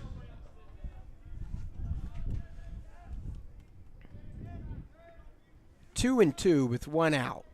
And looking on back, here's the throw. Swing and a miss. Strike three. It dropped, and he might get a advance. No call there, and he'll be thrown on out. Swing and a miss. Hit the dirt, and eventually on the drop third strike, throws it to first. Makes up for that previous play. It was a very similar situation with a runner on second, but Definitely. no advancing there, and that'll be the third strikeout of the day for Connor O'Brien as Pete Hansen comes on up. Last at bat, last inning, got walked and eventually stranded on third base. Pitches inside for ball one with two outs now. Appreciate everyone tuning into WCBN on this cold Friday afternoon. Stay warm and listen to us for Michigan baseball. Wind up in the pitch, and that one looked good, but a little bit low on that changeup. It's Pete Hansen for the Bradley Braves up to the plate. Runner on second, 2 balls and 2 outs. As here's the 2-0 pitch. Swing and a miss, strike one called.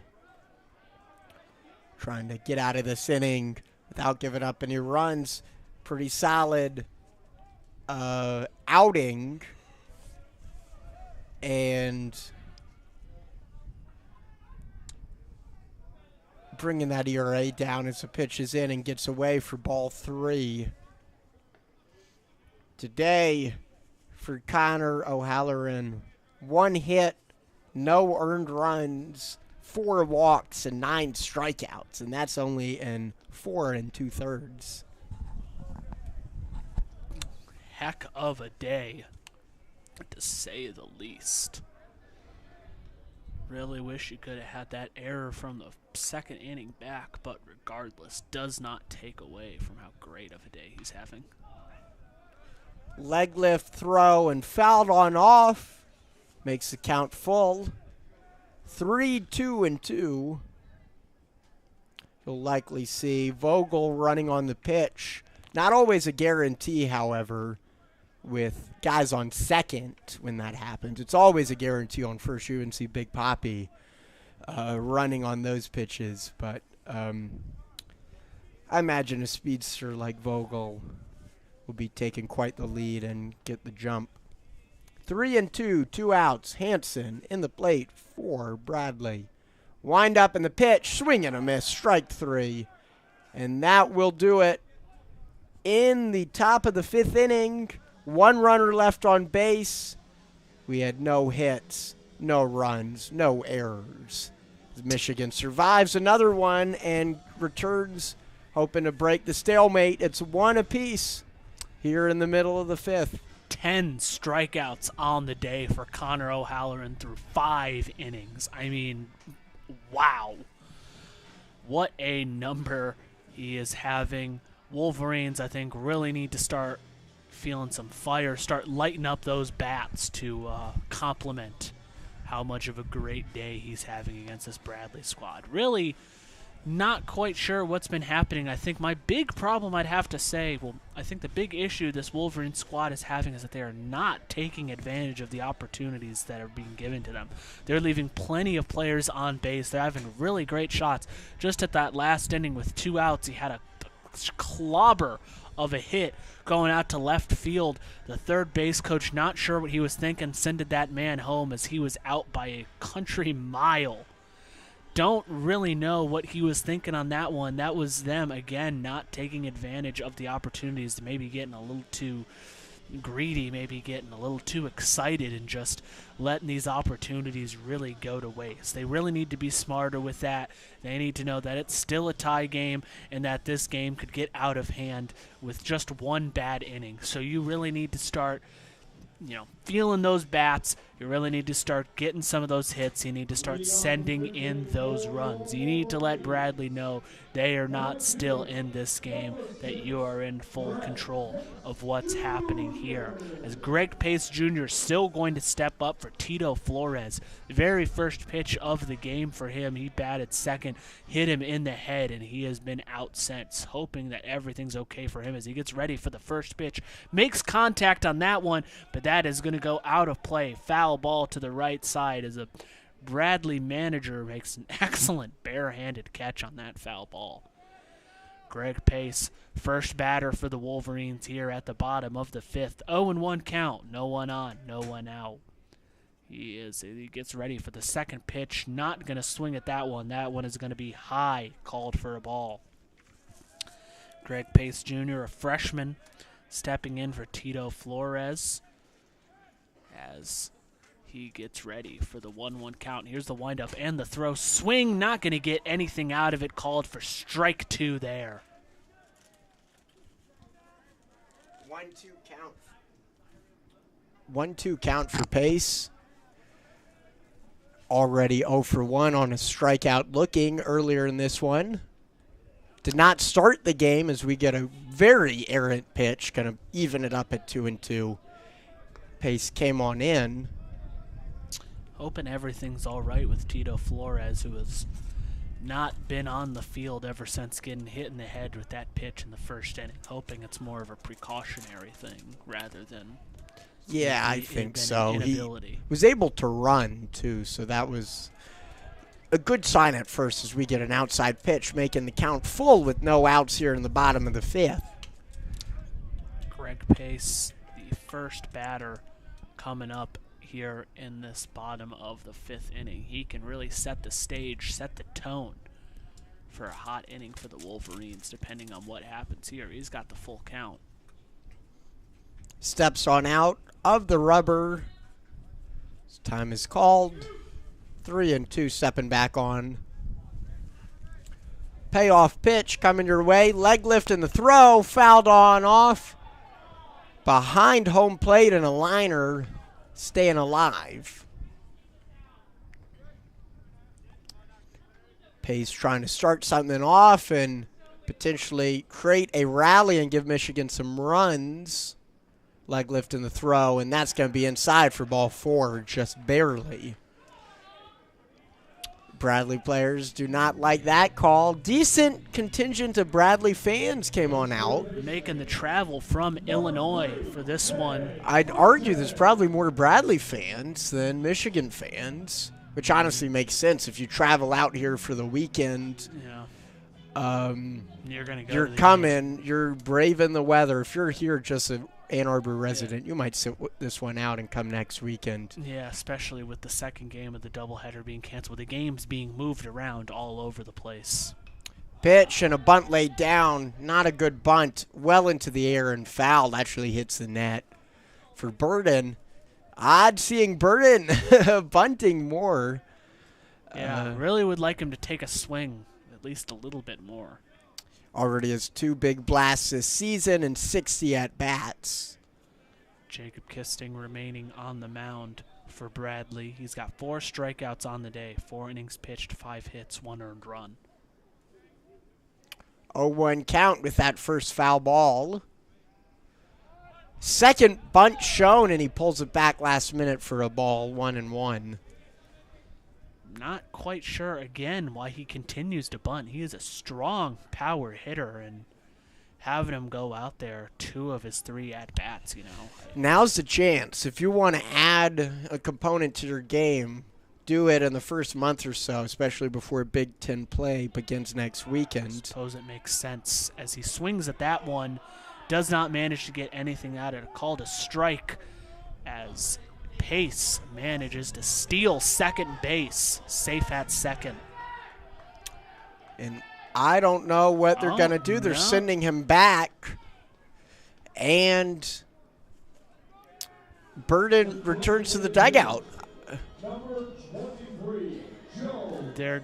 Is that a out, or are they saying batter interference? I think so. I suppose I'm gonna. That's the only thing I could think of that results in that Burton situation. Out on batter's interference is what is being told on my screen, as Pace has to head back to first base. You rarely see that getting called, especially, I don't know, just stay in the box and you're usually fine. I think the issue was he tried to get out of the way, inadvertently blocking the catcher, and that's rough. It's just free outs. Not only that, it actually hinders your team because you lost the base from that, as we get called strike for Longo. 1 out now due to that interference. Low and outside, 1-1 now. Longo hit a single in the first inning. He is 1 for 2 on the day, with the only RBI on the day for this Wolverine squad.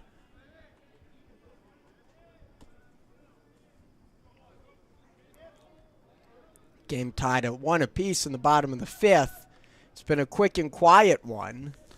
Bats really came to life in that first inning for the Wolverine squad and kind of had a bit of a quiet ending, and bats really have not been able to come alive since then.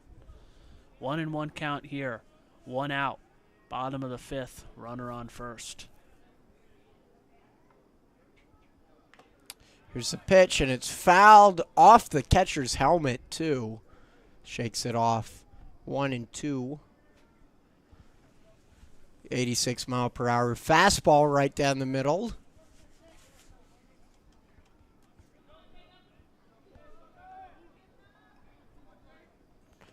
One-two count with 1 out and 1 on. Michigan getting in their own way at several instances in this game. We saw the batter's interference. So we get it fouled high and out of play, keeping it at 1-2. We saw the drop third strike as well. The advancement to the runner. Just so many little things that could have given Michigan a chance to really break away. For sure. I mean, you definitely do have to understand it's early on in the season. You know, mistakes are to be expected, but just constantly getting in their own way for this kind of game. 1-2 count. Here's a pitch, and that's high and outside for another ball. 2-2 now with 1 out.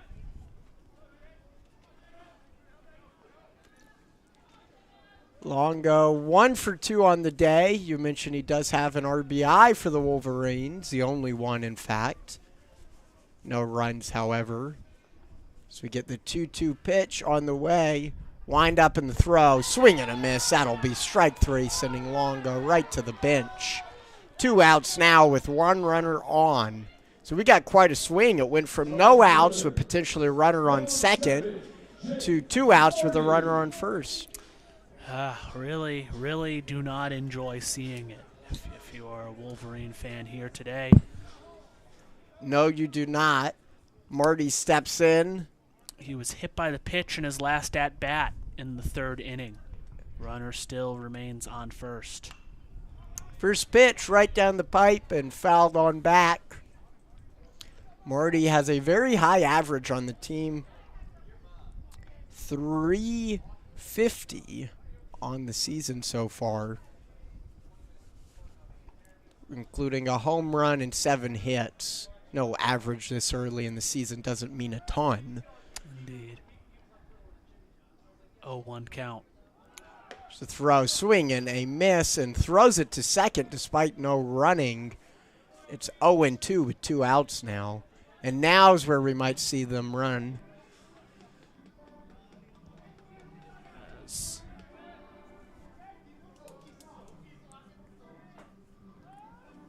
Bit of a stoppage in play so that an equipment manager can get some extra balls over to the umpire. 0-2 count, 2 outs, runner on first. Inside, holding off for Marty. Going to make it 1-2 with 2 outs now. Trying to start a 2-out rally. Inning started very promising with the walk. But it all managed to go wrong in just seconds.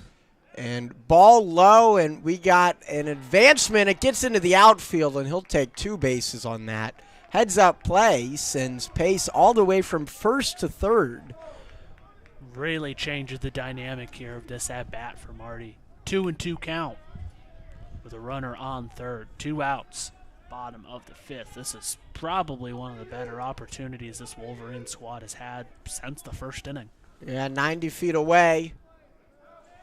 2 balls, 2 strikes, 2 outs. Looking to get another run on the board. Inside for a ball. It's going to make the count full. Full counts are always dangerous. Oh, yeah. Because such a pitches, it's a mind game. That's a perfect way to put it. You just don't know. You might hold off on a pitch that you probably could put into play. As we got the windup, and this is fouled back right by the press box. And we are fortunate that did not come out our window. Trying to hit us, man. It would have shaken me up all afternoon. Oh, yeah. Only about 10 feet away. It had that gap. It's tough to hit the press box with the height of the net. You need a perfect trajectory. Yeah. We get the full count thrown, and that's a walk, ball 4. Inside and high, Marty takes base, and we got runners on the corners. As I was saying right before the inning started, Michigan needs to take advantage of the opportunities they are being given. And here is an opportunity they are being given. Gabe Sotris stepping up to the plate with 2 outs, runners on the corners. He is 0 for 2 on the day, but here is the chance to make something happen. Yeah, he had the fly out to right in the first inning, and then he had the fielder's choice eventually advancing, but does not count as a hit for him. Looking here with 2 outs, fielder's choice won't do it. He needs a hit or potentially a walk could load the bases. Heads up base running, puts Pace on third. Pace, one of the fastest guys on Michigan's team, 5 stolen bases, yet to be caught this season. Compare that to Marty. Marty only has 1 attempt, and he got called out, caught stealing. So, honestly, if you're Michigan, you almost rather it be reversed. You have the speedster on first and potentially remove the force, but still good to have runners on the corner. For those just tuning in, bottom of the 5th in this chilly, nippy day in Ann Arbor, Michigan, tied at 1 apiece. Get some hot chocolate. Oh, I'll be making some warm by the cocoa fire when I get home. Oh, yeah, that sounds heavenly. Wind up in the pitch as we got Sotres up. Didn't like that one. Yeah, it's called strike. Quickly behind 0-1 in the count.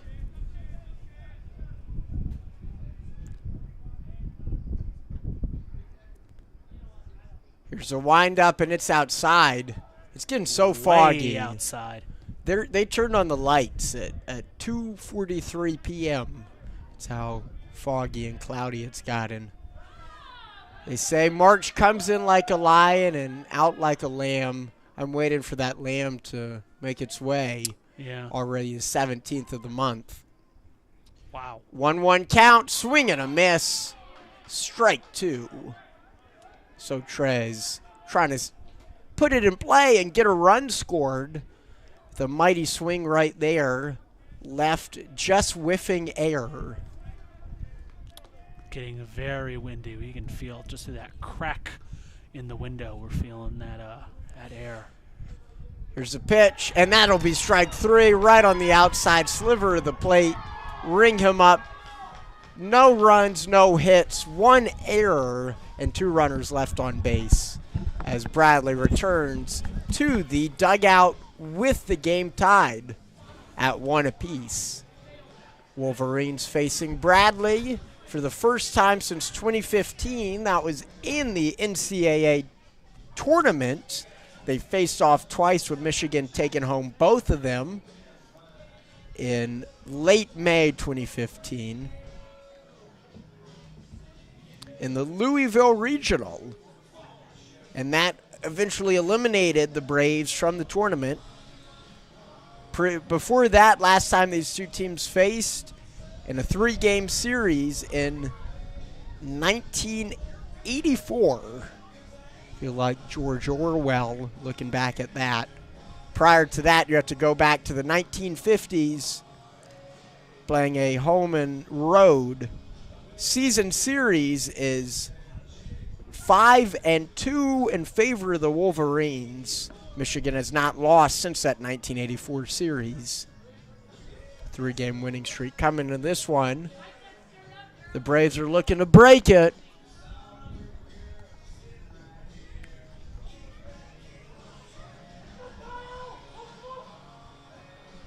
O'Halloran still on the mound. 5 innings pitched, only 1 hit surrendered and no earned runs. Really bringing down both his ERA and his WHIP. 1.67 ERA with a 0.906 WHIP. One of the most dependable arms in Michigan's bullpen. 2-1 record on 32 innings pitched. Only 6 earned runs surrendered all season so far. That's quite impressive considering some of the teams he's faced off against. It's no cakewalk early in the season. It's not like Michigan football or Michigan basketball with the cupcakes. They really challenge them going to these tournaments. Top of the 6th here. First pitch coming in for Carson Hussman, going to be high and to the outside for Michigan. Quickly bringing out the curveball, and that misses too for ball 2. Connor O'Halloran managing to stay at the plate here, to stay on the pitcher's mound. Excuse me, he's got a 2-0 count here at the top of the 6th. Here's the windup and the pitch. That one right down the middle, going to be called for a strike. We got another arm getting loose. It looks like Noah Renard, the senior pitcher for the Wolverines, as we have a 2-1 count now. Pitches in, fouled off into the first base parking lot. Ooh. That's a line drive, hits all the way onto the Ferry Field track. Saw the bus driving by. If that thing had left just a few seconds earlier, might have been a bit of a scary moment for him. You know, I believe that's a team bus, too, so Bradley would not be too happy about that. No, I don't imagine so. Carson Hussman is has gotten 1 hit. He got a single in the 4th inning. As here's the windup in the pitch. 2-2 count. Swings at it. Makes a little bit of contact with it to make it a foul tip. Going to keep him alive here in this at-bat. Did not make a whole lot of contact on that one. Just barely staying alive here in the 6th inning. That is it. Is a 2-2 count. He gets ready for the windup and the throw. Ooh, just a little too outside there. Nearly hits him. That is going to make it a full count for Carson Hussman. Count is full, and the sun starts to break through the clouds a little bit. Finally. It's been cloudy all week, it feels like. Oh, yeah. Can't wait for spring to finally come, but knowing Ann Arbor, it'll probably be after graduation. Right. Okay. Wind up and the pitch. Swing and a miss. He drops it, however. Going to take his time, throw to first base. 3rd drop, 3rd strike. And 2 of them were successfully thrown out. Yeah. With the one that didn't ended up becoming a run, too. To none other than Chatterton, who's up to the plate right now. He has 2 walks on this game. With 1 out here at the top of the 6th. Jackson Chatterton, as you said, he has been walked twice. I imagine O'Halloran's going to want to avoid that. He's going to try to take the bunt, but that is going to go way back behind him for a foul ball. 0-1 count here. One out. No one on base. Yeah. As O'Halloran, that last strikeout was his 11th on the day. As he gets ready to wind up in the pitch. 0-1 count. Ooh, right to the third baseman, but he just cannot time the dive right. That is going to be a single for Chatterton, getting his first hit of the day, and that is going to be Bradley's third, I believe, of the day total. I think, is that third or second? I think that was, it said 2 on the board already, so I'm going to assume that this is their third. Yes, that is going to be their third hit of the day. 3 for 20, batting on the hole as Connor Manthe steps up to the plate. He has been struck out twice. Here's the first pitch, and that is going to be another hit. Bats starting to warm up for the Braves, as that is going to be a single for Connor Manthe. That one manages to get between first and second base. Suddenly he got runners on first and second, only one out as the shortstop, as Manitoufel steps up to the plate, as he has been struck out twice, but on his first strikeout he did set in an RBI. That was after the dropped pitch scenario nightmare that happened to the Wolverines at the top of the second base, as they are going to decide to meet up with the Michigan Wolverines, going to decide to meet up with the pitcher O'Halloran, see how he's doing, do a little psych check, make sure everything's all right, make sure he can keep on going through this inning, because this is one of the best opportunities Bradley has really had all game to blow this one wide open. Not only that, with the bases loaded, no outs, that was a great opportunity. How could I forget? How could I forget? Michigan able to escape from that without giving up any runs. Xavier, it's hard not to look at the TV. There's Xavier, Kennesaw State is a real nail biter all the way down to the end. 1 point game. Xavier's up with 15 seconds left. That one would bust some brackets, mine included. But it's already been busted. So, what can you say? As O'Halloran going to stay on the mound here. 1 out. Here's the windup and the pitch. Swing and a miss right there, perfectly down the middle. Called a strike. Beautiful fastball, got him chasing it. You could tell after those last 2 at-bats, Manteuffel wanted to come on here and continue that hot streak, so wisely doing that. Here's the 0-1 pitch. A little bit too much to the outside, going to be called a ball. Catcher stepping out, making sure nobody's going to be trying to advance on that one. 1-1 count. 1 out. TJ Manteuffel struck out twice, but as I mentioned, that one strikeout very noteworthy as he swings and misses on that one. It's called strike 2 here in his at-bat. Manteuffel, 1-2 count. 1 out here. A strikeout here would be very huge for Halloran right here. Make sure that they're not heating up a little too much. Here's the pitch. Swings at it.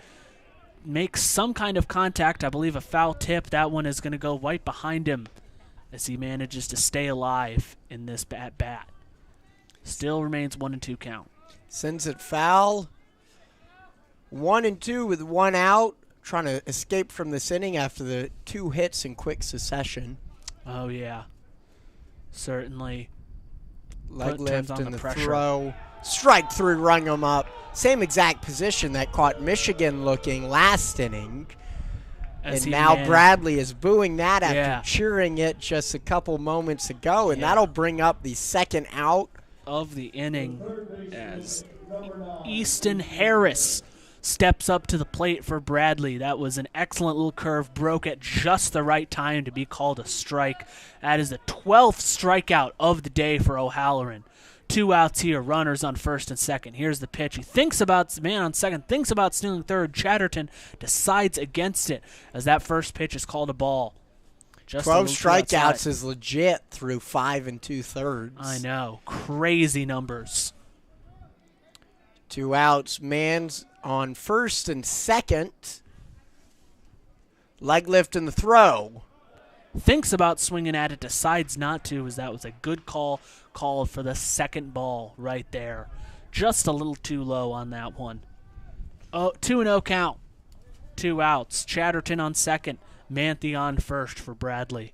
Halloran really needing to get out of this inning. The windup and the throw. Swings at it. Makes excellent contact. That one is going far, but the left fielder is going to be right there. They almost, center fielder and right field almost collide with each other, but thankfully do not. That'll be the third out of the inning, giving the Wolverines out of that. And that's right. You need good communication. Fortunately, able to hang on and without making any costly mistakes. And at the middle of the 6th, we had 2 hits, no runs, and 2 runners left on base. Still tied at 1. And as for the Wolverines, I mean, what have I been saying all game? They had that perfect opportunity last inning that, just over and over again, they're just going to be looking back and they're just going to wish I could have had that one back. I wish I could have gotten another shot at that as they stranded those runners on the corners, striking out, I believe. I'm not sure if it was a strike. It might have been a fly ball. No, he did strike out. Excuse me. Pardon me. As Noah Edders will step up to the plate. He is going to replace Jacob Kisting as the starting pitcher for Bradley. Noah Edders going to pull up his stats right here. He's got a 2.13 ERA, 1-0 in the win-loss column, as he has pitched 12 2/3 innings, allowing 9 hits, 12 strikeouts, with 45 at-bats on his season. So, pretty solid numbers. He is coming in to replace Jacob Kisting, who had an excellent day, honestly. He really suffocated the Wolverines for quite a few innings right when it seemed like they were going to get some stuff going. As I believe we have our final score. My bracket has indeed been saved as Xavier manages to come back and outlast Kennesaw State. Final score of 70-67. That one will thankfully be over. I can breathe a little bit of sweat of relief as Michigan State did manage to easily take care of USC 72-62. We're heading to the bottom of the 6th inning in just a moment. In 3 minutes also, Michigan Wolverines women's basketball team will face off. We'll bring you live scoring updates from that. Unfortunately, WCBN was unable to send a crew to live cover that. But we're hopeful if they make a run, maybe we'll cover later in the tournament. Mitch Voigt steps up in the batter's box. 0 for 1 on the day with a strikeout. He came on in as a substitute. Swing and a miss. Gets maybe a tiny bit of contact on that. Doubtful, but regardless, going to be called for strike 1 anyways. Bottom of the 6th here. You can hear that wind blowing. I'm certain you can hear it coming through that mic. Yeah, we got the mic. We got the wind guard on, but even with that, so we got 0-1 count, and I'm shivering up in the booth. Oh yeah. Another foul ball into the net. 0-2 with no outs. No one on, no outs. Mitch Voigt, the first batter, stepping up to the plate at the bottom of the 6th, and as the innings continue to go down, you really think Michigan needs to start. One of these teams needs to put something out. And here's the pitch, just a little bit too low, going to be called a ball. 1-2 count keeps Mitch alive in this at bat.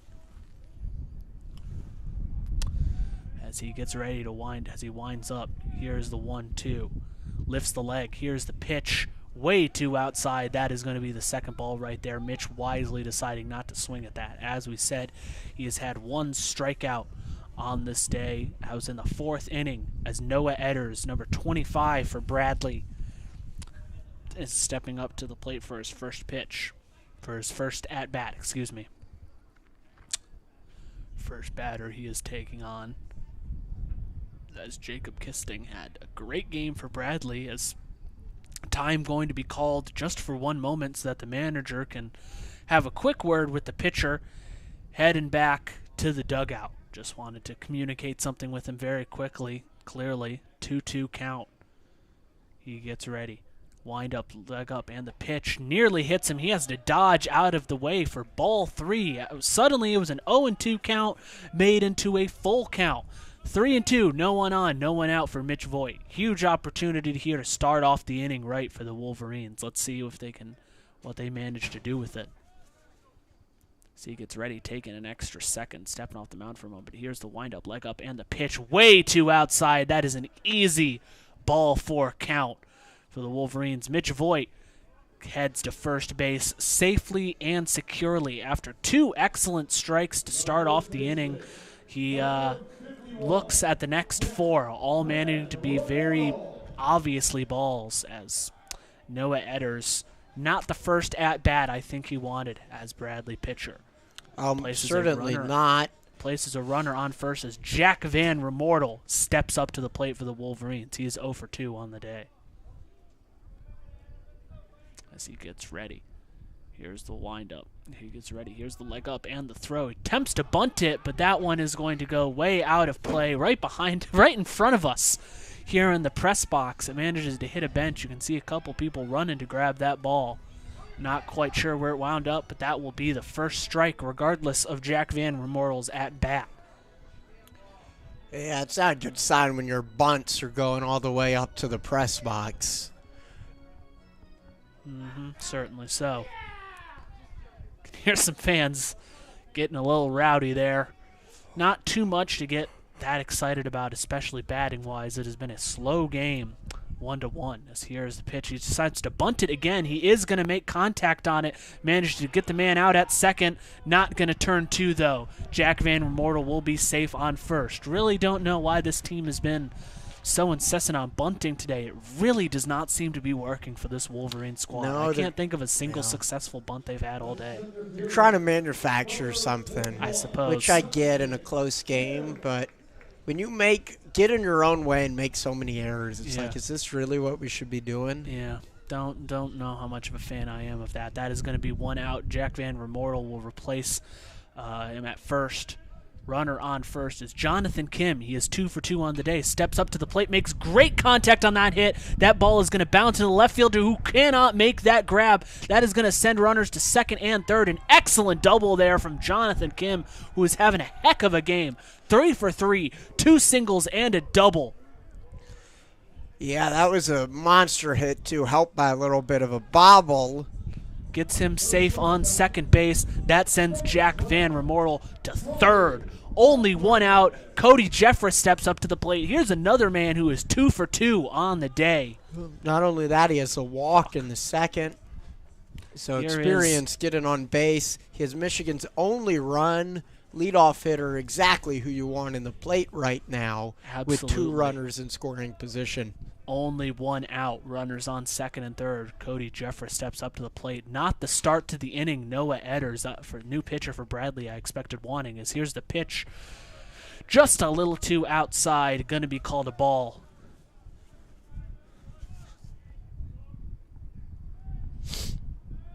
As they get ready. Wind continuing to blow here. It is a cold one in Ann Arbor, a cold St. Patrick's Day. Here's the windup, leg up, and the pitch. He makes some contact. That one's going to go down. That is going to send a man home for the Wolverines. They're going to turn 2 as he is safe. Jack Van Remortel and Kim safe at home. That is going to give the Wolverines 2 runs, giving them a 3-1 lead right here. Only 1 out at the bottom of the 6th as Jeffress decides to stay at first base. An excellent single sending in those 2 runs. That is going to be a huge difference maker, for the Wolverines here as we head into the late game, bottom of the 6th. Terrible start of the game for Noah Edders. Yeah. Only 1 out recorded, 2 hits, and 2 earned runs. As Greg Pace Jr. steps up to the plate, thinks about trying to bunt, pulls it back, but that one is going to be called a strike regardless. 0-1 count here, 1 out in the bottom of the 6th. Wolverines sending in 2 runs off of Jeffress' single. 0-1 count. Greg Pace Jr. He is 0 for 1 on the day as he attempts to bunt it, does make contact with it, and he is going to an errant throw at first. He collides with the first baseman. He is going to end up being safe at first. Greg Pace Jr., that should have been an easy out at first base, but widely overthrown as he collides with the Bradley first baseman. That is going to put Jeffress on second, and that is going to keep him at Pace at first. So O'Brien went to reach for the errant throw, and he reached all the way into the base path and put his whole body down the line, and it was just too late. Pace running through the bag, unable to get out of the way. It was like a football collision there. That one looked like it hurt. I'm glad both players got up unscathed because that Pace did not look fun. Pace did not start this game. He came in for Flores, who also left with an injury. So it could be a second injury we see right here. He seems all right, I would hope. As Ted Burton steps up to the plate, he is 0 for 2 as the Bradley player is going to go and have a discussion with the pitcher. He is not having the start I imagine that he wanted to this bottom of the 6th inning. As you said, he has allowed 2 hits, 2 RBI, and after that, errant throw to first base that should have been the second out of the inning. Instead is going to put runners on first and second again. Still only 1 out. Ted Burton stepping up to the plate. And that error will be recorded to the pitcher, too, so not helping himself defensively. Definitely not. He's really got to get something going as the Wolverines start cooking with gas in this inning. These at-bats, truly crucial. Here's the windup and the throw. Nearly hits him as that pitch goes errant. Catcher cannot grab it as runners advance to second and third. Jeffress going to third, Pace to second. Bradley fans not too happy with Noah Etter's performance right here as that one is called a ball. Yeah, Burden, 2 bunts this game. Neither Both of them, neither successful, and then he had the batter's interference as well. 1-0 count, still only 1 out. Runners now on second and third as he thinks about swinging at that one, but that one is just a little bit too low, called for a second ball. Not again. Noah Etter's really unable to find his groove here so far. Yep. 2 runners back in scoring position. Same situation we saw earlier this inning. Michigan was able to crack it on open. Great opportunity for Ted Burton. Here we go. He makes some contact with it, but not enough to keep it in play. That is going to go way out. Foul ball behind near the Bradley dugout is where that one ends up. 2-1 count here. Still only 1 out. Ted Burton having a chance to blow this game up even further. Wolverines up 3-1. Here's the windup and the pitch. Thinks about swinging at it, decides not to as that one goes low into the outside. Called for the third ball. Catcher has to nearly dive just to stay on top of that one. Definitely did not want that one to get past him. That one very easily could have sent Jeffress home. As Bradley attempting to stop the bleeding that has been occurring in this inning. Bottom of the 6th. Here's the windup and the pitch. Makes some great contact with it, but that one is going to go into the Geico lot. Might have even gone into the track field as it manages to become a full count for Ted Burton. 3-2 here. Still only 1 out as hearing a little bit of chipperness from Bradley as he makes a hit right there. That is a single that's going to send in 1 run, going to maybe turn 2. He is going to be safe as well. Beautiful single from Ted Burton sends in Jeffress and Pace home from second and third. That is going to be 4 runs sent in this inning for the Wolverines. 5-1 lead here at the bottom of the 6th. Still only 1 out. Joe Longo steps up to the plate. That was almost an identical play from what we saw earlier where Michigan gave themselves 2 runs. Runners on third and second in both instances. Liner to the outfield, bringing home 2. Michigan really coming to life for the bats this inning. You have to wonder how much that pitching change Noah Edders may have benefited. Here's his first pitch. He is going to make excellent contact, but that one should be an easy pop fly. There's only one out. He didn't realize. He thought there was 2 outs. He tries to run all the way back, but he is not. Oh, and he's going to be called safe. That's Bradley fans not happy with that one. I don't even necessarily know. He didn't touch second. He did not. They're saying he did not touch second base. I saw that too. Yep, I saw that one too. Didn't think too much of it. Not smart play by Ted Burton, as he runs all the way past second base. That was an easy pop fly catch for the center fielder. He thought it was 2 outs. He thought there was 2 outs. On the pitch. Yeah, those are those kind of mental mistakes. I suppose it's good to be making them early on in the season. I doubt he's going to be making that mistake later on in the year, but still puts a premature end to an exciting inning for the Wolverine squad. They do manage to send 4 runs in, giving them a 5-1 lead here as we head to the top of the 7th. It's not what you want to see. No. And he made it back, but he avoided touching second in either case, and they appealed and got him out pretty easily. Yeah. He was running back, mad dash. I definitely did see that he didn't touch second base. I thought maybe the umpire didn't catch it, but clearly somebody did. Yep. So that brings us into the top of the 7th. Michigan finally added some insurance runs. Definitely 5-1 as that inning comes to a close. Michigan sending in a new pitcher right there. I do believe that is number 48. That is going to be Noah Renard, the senior right-handed pitcher, coming in to act as relief for Connor O'Halloran, who had an explosive game. Let's go ahead and count it. 6 innings pitched, only 3 hits, no earned runs, 12 strikeouts. Wow. Yeah, that is an very impressive stat line, no matter how you slice it. Certainly. The 12 strikeouts, it's just incredible. Yeah. This early in the season. Averaging what does that 2 strikeouts an inning. That is crazy. That is crazy. 2 of the 3 outs, 2/3 of every out this game from him came at the plate. Guess he helped by the drop third strike, giving him essentially an extra out for free. Not what you want to see on defense, but it helped his stat line.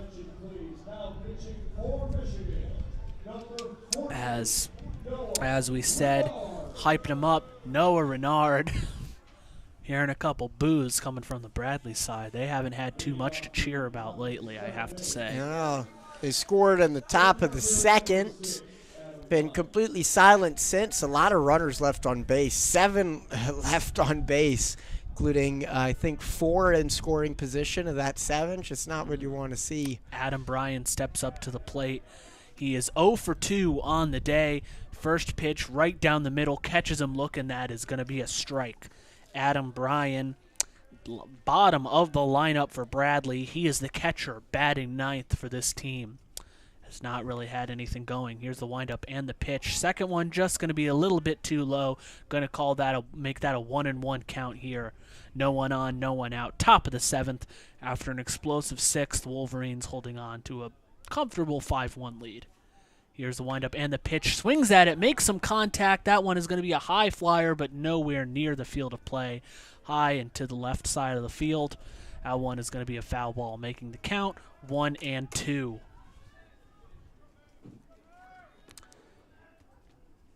Adam Bryan getting ready. 1-2 pitch. Makes some contact to it, but it's going to go straight to the shortstop, who makes the throw easily out at first. First out of the inning, Adam Bryan heading back to the dugout. He has been batting 0 for 3 so far on the day. Ryan Vogel, meanwhile, stepping up to the plate. He is 0 for 2 on the day, but he did get walked, in the 5th inning. So he is 0 for 2 with 1 walk on the day. Ryan Vogel. Here's the windup and the pitch. Makes some great contact. First baseman tries to dive for it, does not get it, as he decides to take second base. And he is going to be safe. Almost a wild throw, but that is going to be a double for Ryan Vogel. First pitch he saw, clearly he liked, and he makes some excellent contact, perhaps breathing some life into this Bradley squad here at the top of the 7th. Props to Van Remortel. He got his uniform dirty, so to speak, getting down low, trying to stop it. Really wanted that catch. Just went right along the first baseline. He tried to dive for it, could not grab it. Right fielder instead had to make it. Connor O'Brien stepping up to the plate for Bradley. First pitch, swing and a miss for strike 1. Connor O'Brien, 0 for 3 on the day. He has 3 strikeouts. Actually, he is the second batter in the lineup for Bradley Braves. Runner on second base. Here's the pitch. Thinks about swinging at it, decides not to. That one is a ball to the outside. 1-1 count. As Ryan Vogel for Bradley remains on second base here at the top of the 7th. Getting ready for the lineup. 1-1 count. Swing and a miss. Really don't like him swinging at that one. That one was way too much to the outside. Would have easily been called a ball. But Connor O'Brien clearly disagreed. Swung at it. Didn't get any of it. Making it a 1-2 count. O'Brien, 3 strikeouts this game, so he knows a thing about swinging and missing. That's for sure. Here's the pitch, 1-2 count. He makes some contact on it, going to go straight to the shortstop who makes the throw to first base, getting him out right there. Going to keep Ryan Vogel on second base. 2 outs here on the inning. Connor O'Brien going 0 for 4 on the day so far. Has not been his day. Pete Hansen stepping up to the plate for Bradley. Avoided the golden sombrero on that last one, though. Certainly. Put it in play, even if it was a ground out. Peter Hansen is 0 for 2 on the day, but he did manage to get a walk in the 4th inning, which sent him all the way to 3rd, but was unable to go home. First pitch just a little bit too low, going to be called a ball. Ryan Vogel thinks about stealing 3rd, decides against it, seeing how much the catcher had control of that one. 1-0 count, 2 outs. Peter Hansen at the plate for Bradley. Ryan Vogel on second base. Here's the windup and the throw. Swings at it, makes some contact, but that one is going to go into the Geico lot. It might have hit a car. I heard a couple oohs as that one headed to the lot. Seemed like it made a very sudden stop. Put up signs, park at your own risk. Right? I don't know how you can't get some kind of net up or something, but regardless. They have a net, too. It went over the net. But, yeah. Regardless, 1-1 count here, and that pitch was way too much to the outside. Going to make it a 2-1 count here for Peter Hansen. Hansen with a big warm hoodie underneath his jersey poking out. I can see that. Kind of blacking the numbers on his bat. Here's the pitch. Makes some great contact. That is going to go to the left fielder. Likely going to send a run home, as that is going to be a single for Peter Hansen. Bradley manages to answer back with something in this inning, making it a 5-2 game. 2 outs at the top of the 7th. Hearing lots of hooting and hollering. May not be a whole lot of them, but let me tell you, those Bradley Braves fans have been vocal all day. Carson Hussman stepping up to the plate. He is 1 for 3 on the day. He hit a single in the 4th inning as Peter Hansen stays on first base after that single, sending home a run. Here's the first pitch. Right down the middle, catches Carson looking. Did not swing at it. Strike 1. For those just tuning in, Michigan leads 5-2. Bradley getting their first run since the 2nd inning. Second pitch there on an 0-1 count. Just managed to be a bit too low and to the outside. Making it a 1-1 count here with 2 outs. Noah Renard trying to get the Wolverines out of this inning without too much damage. Here's the pitch. That one's going to be called a strike. Just barely in the zone. Called for strike 2. 1-2 count here. As he gets ready. Sun is starting to pop out from the clouds just for a quick moment. You see a small little patch of blue sky amongst all the clouds. Here's the pitch. Makes some contact on it, but it is not going to remain fair. That is a foul ball, keeping Carson Hussman alive in this at-bat and keeping Bradley alive in this inning. Wolverines still up 5-2. 1-2 count. 2 outs. Runner Peter Hansen on first. Here's the pitch, way too outside. Does not think about swinging at that one wisely, as that is easily a second ball of that at-bat. 2-2 count now.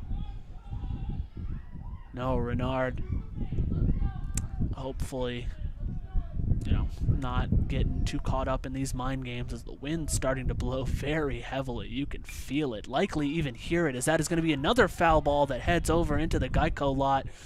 Did not hit anything on its first bounce. Second bounce, who's to say? Can't really tell from here. Count will remain 2-2. Carson Hussman managing to stay alive here in the count. He gets ready. Noah Renard gets ready. Lifts the leg. Here's the pitch. Swing and a miss, but he is going to drop it. He is going to have to make the throw to first base. It happens again, and that is going to be the third out of the inning. Bradley manages to get something going in that inning. Nice little single sending in a run, making it 5-2, but nothing more beyond that. Bottom of the eighth, Wolverines still lead. Yes, the clouds move quickly in the wind. Definitely so. We are brought to the seventh inning stretch. If you're listening, be sure to stretch along with us, perhaps, if you can. So right now we'll do a quick little March Madness update. Tragically, Baylor, for me at least, number 3 Baylor is on their way to beat UC Santa Barbara. They're up 73-54 with a minute and a half left. I think it's very I called fair that to second game. Keep an eye. Yeah, keep an eye on that one, as St. Mary's currently beating VCU at the start of the second half, 33-31. I personally picked VCU in that one. I did too, and VCU, home of several Michigan, I don't know, alum is the best word, former Michigan players, rather. Certainly so. And underneath that one, Marquette currently taking care of business against Vermont, up 24-18 with 7 minutes remaining in the first half. I gotta say, I need Marquette to win this one because I have them going far. I only have them going far. I don't have them going that far. Really? I don't know. My bracket's already busted. I don't care. Yeah. I guess that's fair. Usually whenever my bracket is so busted, it's really hard to root against the huge upsets. But I'm in a couple bracket groups where I'm playing for a few things. Bragging rights. Yeah, bragging rights is most of it now. I would not feel good if Marquette were to go out this early. As Jake Marti, he is 0 for 1 on the day, will be the first batter to step up to the plate at the bottom of the 7th. Noah Edders going to be the pitcher for Bradley, despite having a rough bottom of the 6th inning, allowing 4 runs in. His first pitch, Marty thinks about bunting on that one, but decides to pull it back, as he is still called for strike 1. Here's the 0-1 pitch. Swings at it, not going to get anything going. That'll be strike 2. Jake Marti is 0 for 1 on the day. He struck out in the first inning, but in the third he was hit by the pitch, and in the 5th he got walked. 0-2 count. Wolverines had an excellent inning last inning, but it ended on a sour note, I have to say. Here's the 0-2. Swings at it, makes some contact, but that is going to be out of play. Foul ball. Keeping Jake Marti alive in this count. Hits against Yost, as we mentioned earlier. Big day tomorrow for the hockey team, facing off against Minnesota Golden Gophers for the Big Ten Championship. As here's the 0-2 pitch. Makes a little bit of contact on that one. I think it might have bounced off the catcher on that one, but Jake Marti again still managing to stay alive in this one. 0-2 count still here. No one on, no one out. Bottom of the 7th. Jake Marti getting ready. Here's the windup and the pitch. Swing at it, not going to get anything going. Catcher is going to drop it, but Jake Marti, unaware, gets tagged out at home. That'll be strike 3, sending him back to the dugout. 1 out here as Gabe Sotris steps up to the plate. He is 0 for 3 on the day. He struck out at the bottom of the 5th inning when the Wolverines had a really solid chance with runners at second and third to get something going. So with 1 out here at the bottom of the 7th, hopefully he's able to start warming up that bat. Here's the windup and the pitch right down the middle. Catches him looking for an 0-1 count. Strike 1.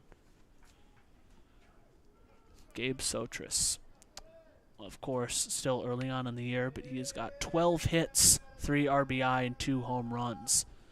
Wind up and the pitch, as that one is way too low and to the outside. Some Bradley players, you're relying on the old hey batter batter trick to try and mess him up, get in his head with some of those mind games. He does not fall for it. That is going to easy ball, 1-1 count with 1 out here, bottom of the 7th. Lifts his leg. Here's the windup and the throw. That one is straight down the middle, as that is called for strike 2. Gabe Sotris, 1-2 count. That he decided he was looking at that one, as that was a beautiful one right down the middle. I'm sure he certainly wishes he had that one back. 1-2 count. Thinks about swinging at that one, decides not to, as that one is low and it gets away from the catcher, but with no one on base, doesn't really matter. 2-2 count here for Gabe Sotris and the Wolverines. 1 out here in the bottom of the 7th. Noah Etter starting to get into a little bit more of his groove, it would seem, for the Braves, as he gets ready for this next one. Here's the windup, lifts his leg, and the pitch. A little bit too low and to the outside, manages to get behind the catcher again, but as I said, no one on base, doesn't really matter. Suddenly a full count for Gabe Sotris. Huge opportunity here for him to get on base. He has not gotten on base yet once today.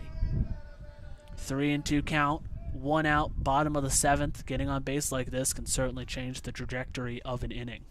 Most certainly. Here it is, windup and the pitch. Swings at it, makes great contact, and as it gets past the right fielder, no, excuse me. Wind managed to pick up on that one. It looked like that was an excellent ball, but that one is going to be a foul ball. Keeps Gabe Sotris still in this one, but I thought that one looked fair for just a moment. Still going to be a full count. 3-2 for Gabe. Yeah, it looked like it might just barely eke down the foul line, unable to find any real estate, and it keeps the count full. So we got the payoff pitch. Here's the windup and the throw, and he makes great contact on that one, and that one is going to be gone. Home run, Gabe Sotris, his first hit of the day, 3rd home run on the season. Wolverines take a 6-2 lead here at the bottom of the 7th. Not the game for Noah Edders, as on a full count there, had a couple opportunities to put him away, but could not do it. Home run by Sotris, giving the Wolverines a 4-run lead yet again, responding after that Bradley run at the top of the inning. Mitch Voigt stepping up to the plate now for the Wolverines after that home run. He has an opportunity to keep the bats going. He is 0 for 1 on the day, though. Struck out in the 4th inning, but walked in the 6th. Here's the windup and the throw. Tries to swing at it. Was clearly swinging for the fences on this one. Wanted to try to maybe see if he could get back-to-back, but instead not going to get any contact on that one. Called for strike 1. 0-1 count here. Still only 1 out at the bottom of the 7th.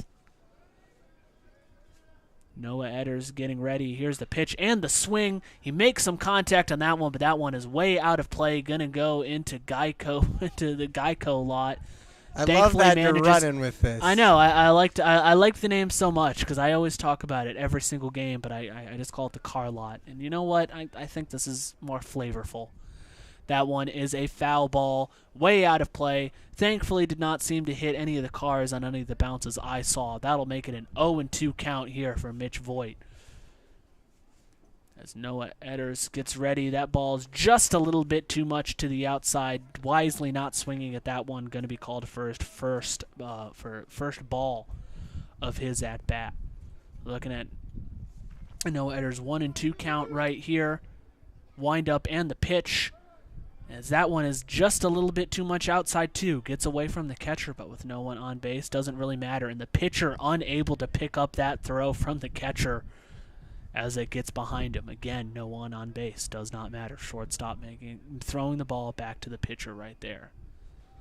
Noah Edders on a 2-2 count. Really unable to put away the last batter, Sotris. Let's see if he can put away this one. Here's the throw, and he makes great contact on that one, but that is going to go straight to the right fielder for an easy grab. 2nd out of the inning as Jack Van Remortel steps up to the plate. He is 0 for 3 on the day, but he has managed to bat in 1 run. He had a sacrifice fly or a bunt in the 6th inning? let me Not pull quite up sure. the.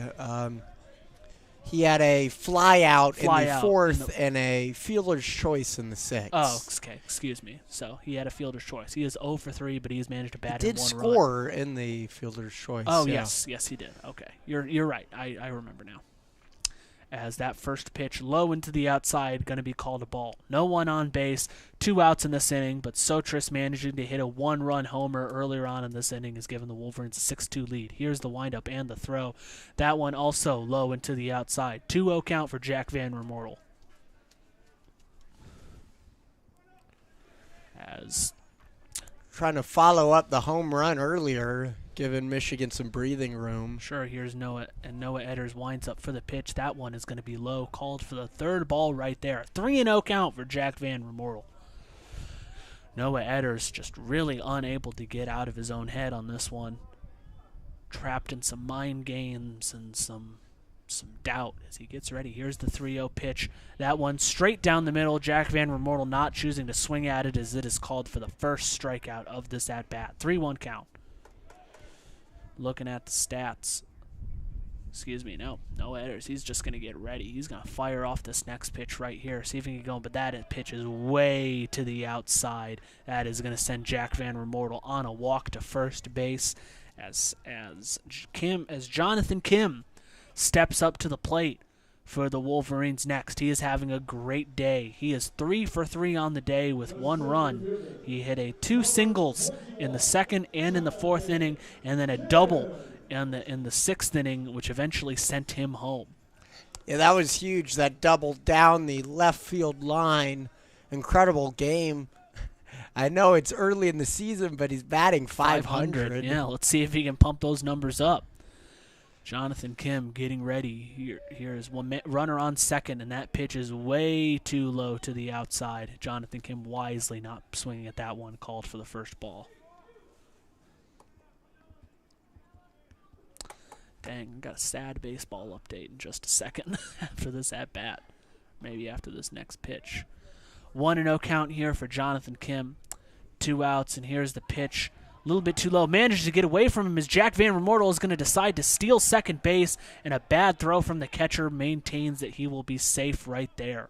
Jack Van Remortel safe on second base. 2-0 count here for Jonathan Kim. And I suppose I have the time to do it right now. I just got the text. Knew it was coming, but Miguel Cabrera has officially said that he has decided to call it a career in 2023 after his 21st season. Will he play or yeah, he is going to play. He's going to be finished out the season. I think he's said for sure that it's happening. See. So, okay. Well, I'm glad he has one more season, though. 21 years in the league. He'll be able to be celebrated just like Big Papi, just like Derek Jeter. Exactly, as Jonathan Kim makes excellent contact on that one. That is going to be another single. Jack Van Remortel decides to steal home, but he is going to be safe. They're going to say the catcher, despite having him by a country mile, did not manage to tag him out before he gets safe at home. Jonathan Kim, another single, 4 for 4 on the day, manages to send in that RBI for Jack Van Remortel. That'll make it a 7-2 game. Yeah, that was huge. Questionable play to send him right there. Yeah, he would have been out if he looked like he was out by a mile, and yet the catcher just froze up for a quick second. You could see he wasn't really going in for the dive to make the tag. You wondered what he was doing, and the umpire says he didn't touch him. 7-2. Cody Jeffress, 3 for 3 on the day, steps up to the plate with Kim on first base, safe after that single.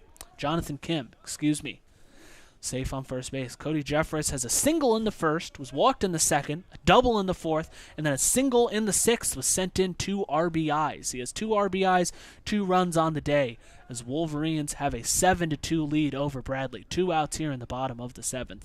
Noah Edders going to remain in for Bradley. They certainly know as the catcher drops that pitch, but that is going to be an easy out.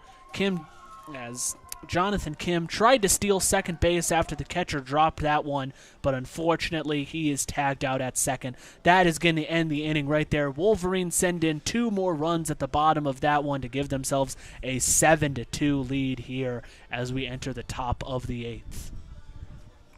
Yeah, 2 runs scored by the Wolverines, adding on to the dog pile. 2 hits and no errors in addition. As quick little update happening right now for the Michigan Wolverine women's basketball squad in the tournament. They are currently beating the UNLV Rebels 24-11 with about 3 minutes into the second quarter. Wolverines off to a great start in that one. You love to see it. The Michigan Wolverines having a great season, good enough to secure a 6th seed in the NCAA tournament, and up big early. Huge for the Wolverines. And we got the men's team playing tomorrow on the road in Nashville, Tennessee against Vanderbilt. On the road again, as it were. And if they win due to a quirk in the seeding, they will actually return to Chrysler and play in Ann Arbor. It's at the highest seed, and because Clemson got upset, Michigan would be the highest seed if they win tomorrow. So Funny how that works. I know. It was an interesting situation. ESPN originally on the bracket selection show, they announced the Wolverines were the 2 seed, which would allow them to host tomorrow's game.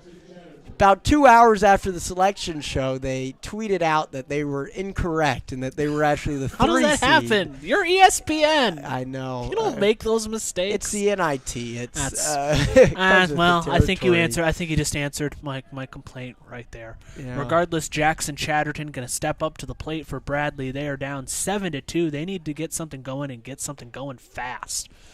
As Jackson Chatterton steps up to the plate, not having that bad of a day. He has had a walk. He has 2 walks and a single.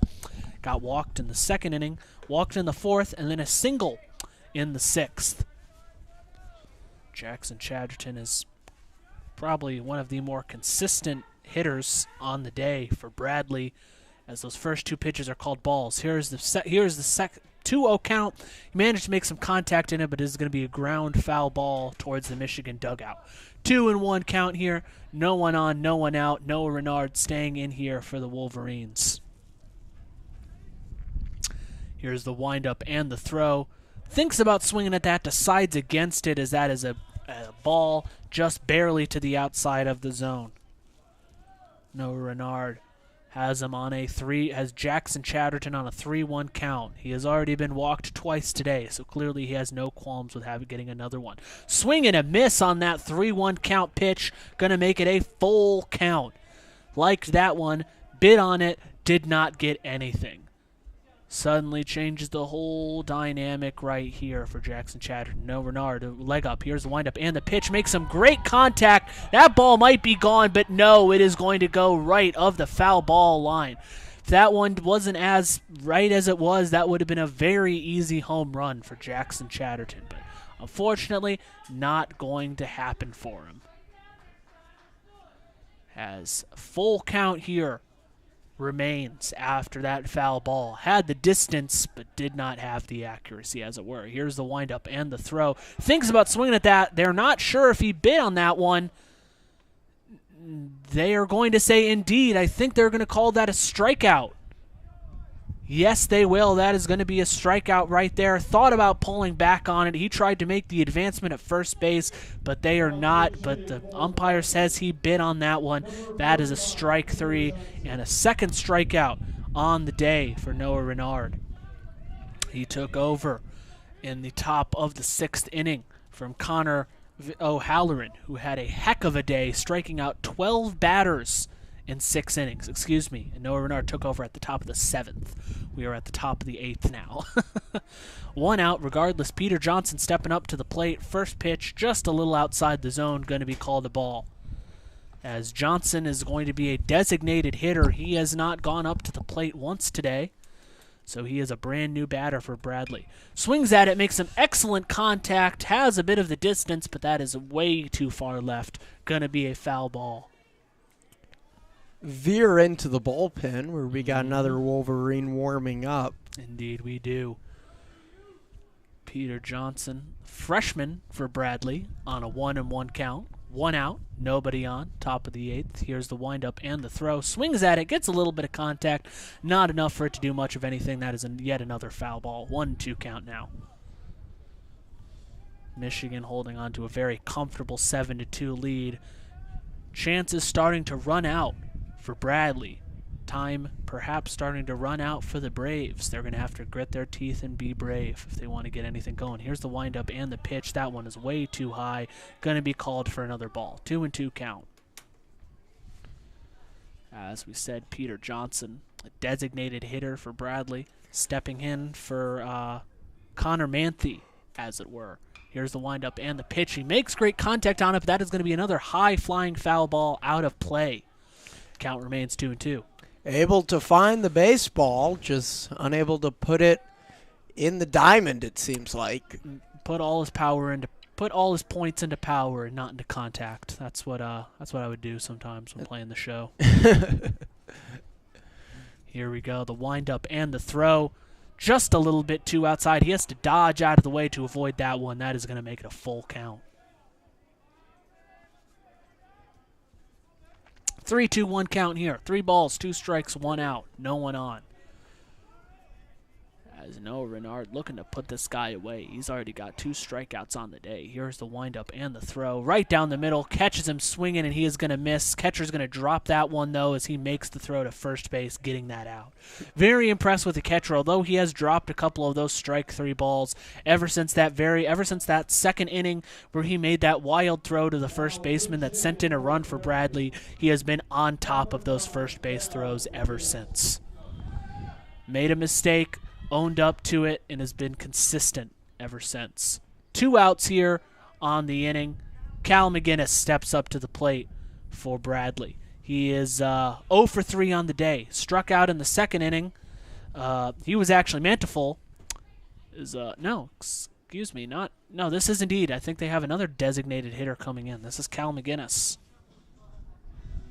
Yes, coming in for Manteful, who was 0 for 3 on the day, despite one of his strikeouts being said throw that the catcher made to first base that was wild and ended up sending in one of Bradley's 2 runs on the day. As the Wolverines going to call timeout for a quick second, meet with the pitcher, make sure he's still ready to go as the umpire makes a slow walk towards the pitching mound.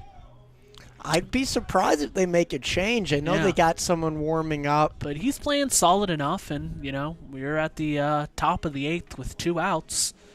I would feel, with no one on base, I would feel decently confident, with a 7-2 lead. I would feel confident for him to be able to take out, this next designated hitter, finish off the inning for you if you really need to get a closer, But they are going to indeed take him out. Interesting call right there. Not the 4 out close, I suppose. I suppose so. I guess if Bradley's going to keep sending you a bunch of new batters you don't recognize, you might as well send him a new pitcher they don't recognize. As 2 outs here, as you said, remaining at the top of the 8th. I think normally I'd imagine without he's been playing good. It's letting him finish out the inning, but clearly the Wolverines disagrees. Oh, wow, that is an underhanded pitch coming in. That is going to be number 32, Eamon Hordell, the senior, coming in to presumably close this game for the Wolverines. Yeah, the grad student throwing, I don't know if I'd say submarine, kind of sidearmed. Yeah. It's like maybe 1/3, not quite underhand, not quite sidearmed, as we're going to bring another update from the NCAA Women's Tournament. Michigan women Wolverine squad up 25-18 over UNLV. About 4 minutes remaining there in that second quarter, almost halftime. As we'll do a couple men's updates. St. Mary's outlasting VCU right now by 5, 43-38 with about 11 minutes remaining in the second half. Marquette up 39-30 over Vermont and at halftime, and Pittsburgh, and very early on in the game, but regardless, up 8-1 over Iowa State. You never like to see 8-1. No. Never want to see a 1 on a basketball score sheet. No. It's 9-1 now, but regardless, Eamon stepping up to the plate for this Wolverine squad is Cal McGinnis, the designated hitter, going to step up to the plate. Not really sure what McGinnis is capable of. We have not seen him bat once today. We have also not seen Amon pitch once today. First, he's made contact on the very first pitch, but it's going to be a ground bouncing ball to the second baseman, who immediately makes the throw to first base. That'll be the third out of the inning as we head to the bottom of the 8th. Bradley unable to get anything going. They got one more run to try to cut up this deficit that the Wolverines have slowly been building up over the last 2 innings. 7-2. Middle of the 8th. Jeffress will be up to the plate to start off the inning after, I believe it was Kim. Yes, Jonathan Kim got tagged out at second while he was still batting, so he has a chance to continue his perfect batting record onto the day. He is 3 for 3 on the day with 2 runs and 2 RBIs. Props to the fans who stuck it out in this balmy one. Kind of contrary to expectations, it keeps getting colder and colder as the day goes on. It started out earlier, it was in the 40s, in the high 40s, and now it's down to close to 35 and feels like even colder. Oh, yeah. And a lot of Bradley fans, almost no Wolverine fans. There's like 6 or 7 on the third base side of the grandstands, about 25 or so from Bradley's half. Yeah, no wonder they've been so vocal. There's definitely more of them, I'd have to say, as we head to the bottom of the 8th. I can't tell if that is the same pitcher. They are going to decide to keep Noah Edders in, despite allowing 6 runs in the past 2 innings. He has allowed 6 earned runs, struck out 1, 2 walks. Not the day that I think he has wanted for this Bradley squad ever since he came in. Bradley's facing the same concerns as Michigan with the 3-game series. They don't want to burn through too many pitchers. That is true. Which is especially surprising that they took out the pitcher who was doing such a good job last inning. But regardless, it's early in the season too. I suppose. I suppose. Don't want to burn him out. Noah Edders remaining pitching. Cody Jeffress stepping up to the plate. Here's the first one. That is going to be low and to the outside. Going to be called for a ball. Catcher can't get his hands fully on it, but with no one on base, really doesn't matter. 1-0 count here at the bottom of the 8th. As he gets ready, here's the leg up, winding, and the pitch. Right down the middle. That one is going to be called for a strike. 1-1 count now here for Cody Jeffress, as we said, who's been 3 for 3. He got a single in the first inning, a walk in the second, a double in the fourth, and another single in the 6th. Here's the windup and the pitch. Way too much to the outside. Wisely deciding not to swing at that one. Going to make it a 2-1 count. And here we go as we get ready for the 2-1 pitch. Decides to swing at it. Maybe not the best look he could have gotten, but regardless, going to be a foul ball right of the first base line, making the count 2-2. Not quite sure how much I agree with swinging at that pitch. Definitely not the best look I think he was going to get, but regardless, does manage to stay alive in this. In this at bat. So he gets ready. Here's the 2-2 pitch. Wind up and the throw. Just a little bit too low. That one is going to make it a full count. Noah Edders only 1 strikeout on the day. You can tell he really wants to double that number up, but not sure if he will be able to. Here's the windup and the throw. Swings at it, making great contact, but that one is just going to barely be a foul ball to the left of the third baseline. Maybe not barely, but again, I think you could credit that to the wind. Definitely so. You'll see him make the contact for a split second, and you think that that's going to be the one, and the wind just pushes it.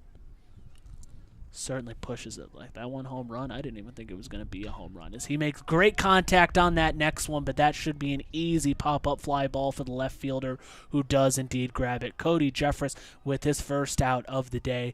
Regardless, has still had one heck of a day. More than likely going to be his last bat of the day, especially since there's not going to be a doubleheader after this one anymore. He finishes 3 for 4, 1 walk, 2 RBIs, and 2 runs. Greg Pace Jr. stepping up to the plate. Tito Flores, unfortunately, not going to be coming in for at all today. He is 0 for 2 with 1 run. First pitch to the outside, that is going to be easily called a ball. 1-0 count, 1 out. No one on base. Greg Pace Jr. ticking in for Tito Flores, who is the second batter, who batted second in the lineup. Here's the windup and the throw. Just barely inside, called a strike by the umpire on that one. Pace 0 for 2 on the day. Did reach base in the 6th. Yes, he does have one run, I believe, in the 6th inning. He was part of that 4 runs that were scored by the Wolverines in that one. He got shook up by running to first after the error. That's for sure. As that pitch just going to be a little too much to the outside, making the count 2-1. Noah Edders, very likely that Bradley keeping Noah Edders in there, knowing that perhaps the game has gotten a little bit too much out of reach, just wisely deciding not to burn out any other pitchers they may have. That pitch is going to be called a strike, perfectly in the zone, just out of reach for Greg Pace Jr. Suddenly we got a full count here, 3-2. Only one out here. Noah Edders getting ready, taking his sweet time, getting ready for this pitch. As he goes, here's the leg up, the windup, and the throw way to the outside. That is going to be a ball 4 for Greg Pace, who gets to go on base. That is his second walk of the day, as he makes a nice little leisurely stroll to first base. Still only one out as Ted Burton steps up to the plate. He is 1 for 3 on the day, but his single in the 6th inning sent home 2 runs, 2 RBIs for Ted Burton. That was those were his 8th RBI. That was his 7th and 8th RBI of the season so far. With a runner on first, perhaps he could send in another. Another 2, potentially. Yeah. As swing and a miss, strike 1. Clearly liked that pitch, but did not get any of it. 0-1 count here with 1 out. Pace on base, one of Michigan's better base runners this season. Pace on base. I like that. He has 7 runs scored, including 1 today, and 5 stolen bases as we get a ball thrown inside. Catcher can't quite manage to get his mid on that one, but Greg Pace deciding to stay on first. Very wise decision on that as he takes his lead off right here. 1-1 count, 1 out with a man on first, bottom of the 8th inning. Here's the windup and the throw. Thinks about swinging at that one. It is going to be called a strike as he does not. You can tell maybe wishes he could have had that one back. As he steps out of the box just for a moment to prepare himself for this next one. As we said, 1-2 count. Getting ready, Noah Edders, getting ready to wind up, and the pitch is Greg Pace steals second base. That is going to be a solid hit down to the third baseman. That is going to get him thrown out at first, but Greg Pace does make the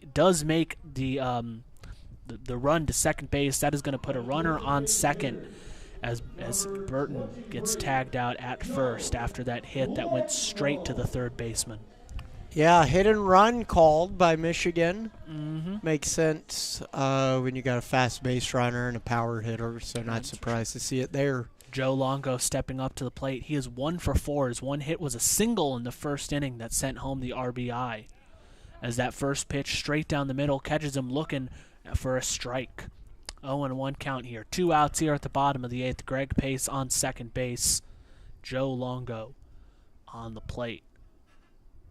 As he gets ready. Right here, he's got 5 RBI on the season with a runner in scoring position. He could make that number a nice little 6. Let's see what he does right here. He decides not to swing at that one, wisely so, as that is an inside ball. He has to move out of the way just a little bit for it. 1-1 count.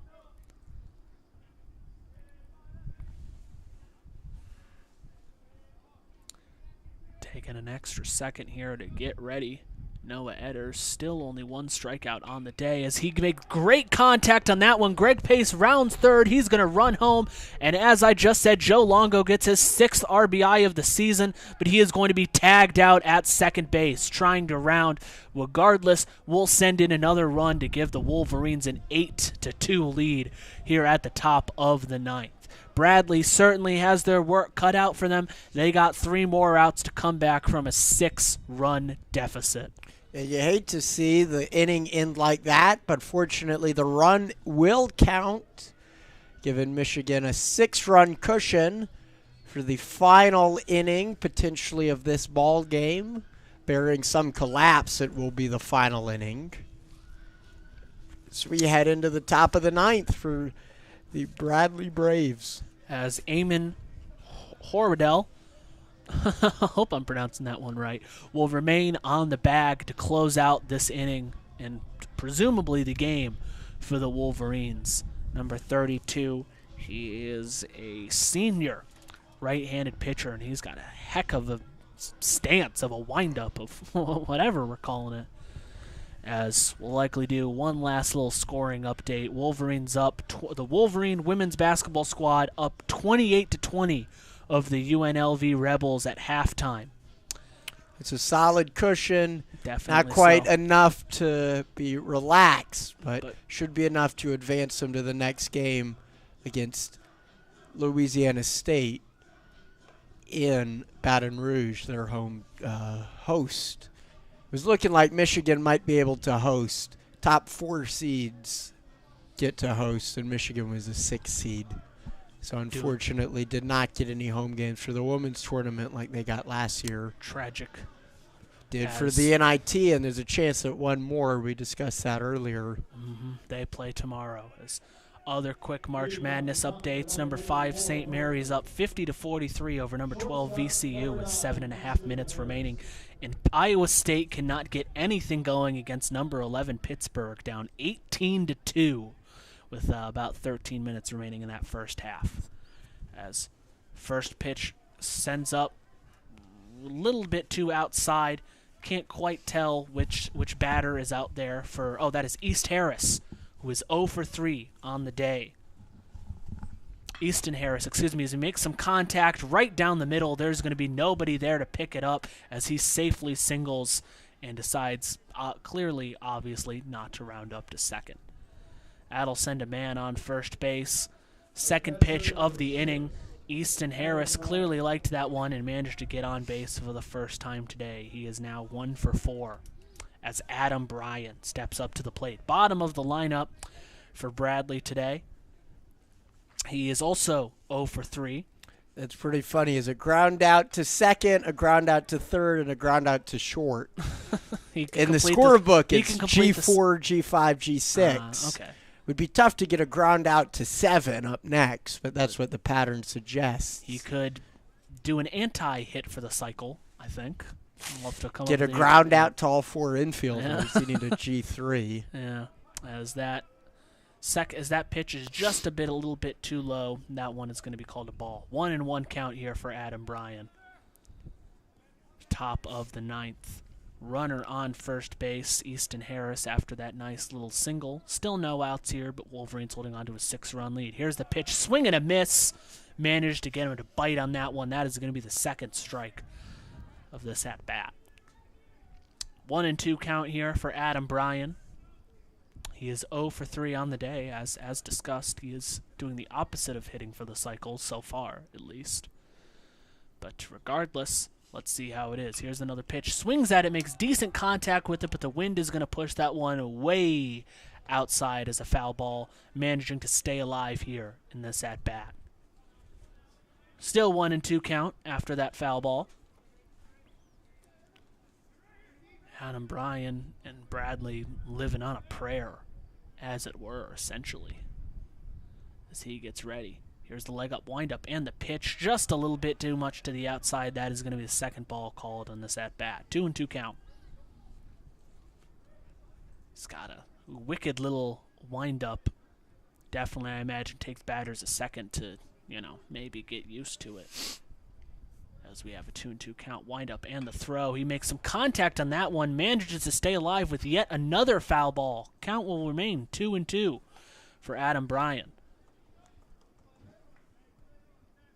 Trying to make something happen here. Down 6, 1 runner on, no outs. You got 3 it's now or outs never. to get something going. Yeah, what do you got left in you? You got anything left in the tank? We'll have to see. Adam Bryan gets ready for the 2-2 pitch. That one is way too much to the outside. That is going to make it a full count here for Adam Bryan. Horwedel has got a 7.36 ERA so far on the season, as he gets ready for this huge full count pitch, makes contact, and again manages to stay alive with a foul ball way up to the outside. Remains a full 3-2 count. Adam Bryan refusing to go down without a fight.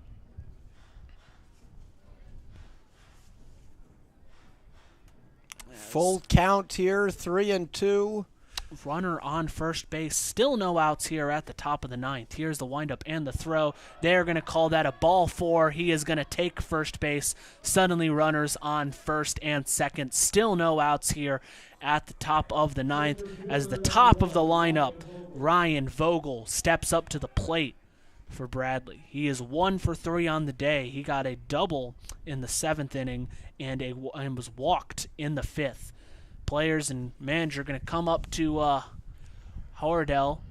I didn't see anyone really warming up, so I can't imagine. Yeah, they're taking him out, just letting him know that it's still all right. They have a 6-run cushion that they're sitting on, just calm down, getting out here, and suddenly, everything's fine. Still no outs here at the top of the 9th. Bradley trying to stay alive here in this one,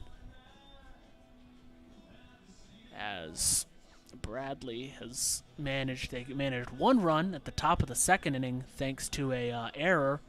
And no, I do believe he is indeed coming out. Not quite sure who is going to be replacing him. As he finishes, he is... That's a bold move to take him out like that. Yeah. Yeah, but regardless, Mitch Voigt actually is going to step up to the plate for the Wolverines. He is a batter, isn't he? We saw him step up to the plate, to the batter's box a few times. We've seen this earlier this season, too. In college, you get a lot, not a lot, but the occasional two-way guys. Yeah. He is 1.59 ERA, 11 1/3 of an inning pitched so far. He has a win-loss record of 1-0. Runners will remain on first and second here for Bradley, heading into the top of the 9th as Mitch Voigt plans to warm up here for this inning. That's tough coming in from the field. You don't get the traditional warm-up. We saw him kind of stretching his arm out a little bit. Just a little. Thank you, Charlie. I appreciate the kind words. Here we go. 3 outs potentially away from ending this game and getting back home to the toasty apartment. Oh, yeah, that sounds lovely right now. I cannot tell a lie. As right now, if all had gone according to plan, this would have been around the time that the second game of the doubleheader would have started. Naturally, of course, if it was still happening, it would have had to get pushed back, but that game is happening on Sunday. This is the one and only baseball game happening for the Michigan Wolverines here today. Thank you so much for listening to us here on this something of a St. Patrick's Day. I didn't want to say beautiful because looking outside, I tragically would be lying, and I said I couldn't earlier, but it's a great St. Patrick's Day regardless. I'm having a great time. I hope everyone out there listening is having a great time. Thank you so much for listening to us on WCBN Sports Radio. Remember to subscribe. Make sure you never miss a broadcast. We have got lots of great ones coming up this weekend. Oh, yes, we do. We'll see about the weather, and hopefully we'll get some postseason stuff in future weeks, too. Absolutely. Depending on where Michigan hockey goes, what happens to Michigan basketball, what happens to, I guess, men's and women's Michigan basketball. Yeah, that's true. Vogel back on.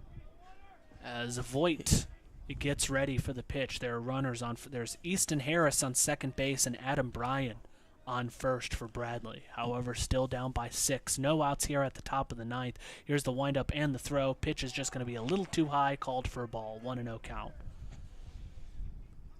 Reminder, no outs, too. So, despite the 6-run deficit, spark of hope. Yeah, things can get a little out of hand real easily if you're not careful. And that is going to be a hit right down the middle. That is going to advance all the runners up 1 base. Base is suddenly now loaded after that single from Ryan Vogel. Easton Harris deciding not to steal home, but now we have bases loaded with no outs here at the top of the 9th. O'Brien is up. Struggled so far in this one. Mitch Voigt Needing to get the Wolverines out of this moment that maybe has them starting to sweat just a tiny bit. As you said, Connor O'Brien up to the plate. He is 0 for 4 on the day, has been struck out 3 times. Let's see what happens. First pitch, swing and a miss, called for strike 1. Bases loaded. Michigan, not the first time they've loaded the bases so far. Yeah. First time it happened in the 4th, they actually escaped without any run damage. So we'll see what happens here. Here's the second pitch. That one is also going to be a strike right down the middle. Already an 0-2 count for Connor O'Brien. As we said, he has been struck out 3 times already today. As he gets ready, here's the 0-2 pitch.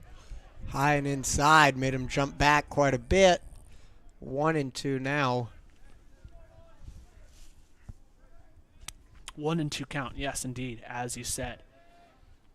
Still no outs here in this inning. Bases loaded. An out right here would really start letting you breathe a little sigh of relief right here as he swings at that terrible pitch to be making contact with. Really don't know what he was thinking. That was easily another ball called, but instead it is a foul ball. That could have been enough if it stayed fair, though. It took one of those high hops in this AstroTurf. You got to keep an eye out for that. Definitely so. And it could have been enough to potentially score the run who was running on the swing and potentially even make it safe to first. That's for sure. Still 1-2 count. Here's the pitch. That one is just a little too outside, making the count 2-2. Again, as I said, not traditionally the kind of pitch you swing at, but almost worked out in Connor O'Brien's favor. Regardless, players will all stay on their bases as they are loaded. 2-2 count here. Here's the pitch from Voigt. Right down the middle. They are going to call that strike 3. First out of the inning. Connor O'Brien clearly disagreeing with that call as he makes his slow walk back to the dugout. He has not had a great day. He is 0 for 5 with 4 strikeouts on the day. You can see as he strolls back to the batter's box, to the club, not happy about his performance today at all. He'll get the golden sombrero for strikeouts in a game after that one, as we have 1 out in the top of the 9th. Peter Hansen steps up to the plate. First pitch going to be called a strike right down the middle. Pete Hansen is 1 for 3 on the day. Peter Hansen, excuse me. As he gets ready. 0-1 count. 1 out here. Base is still loaded for Bradley. Here's the 0-1 pitch. Makes some solid contact with that one.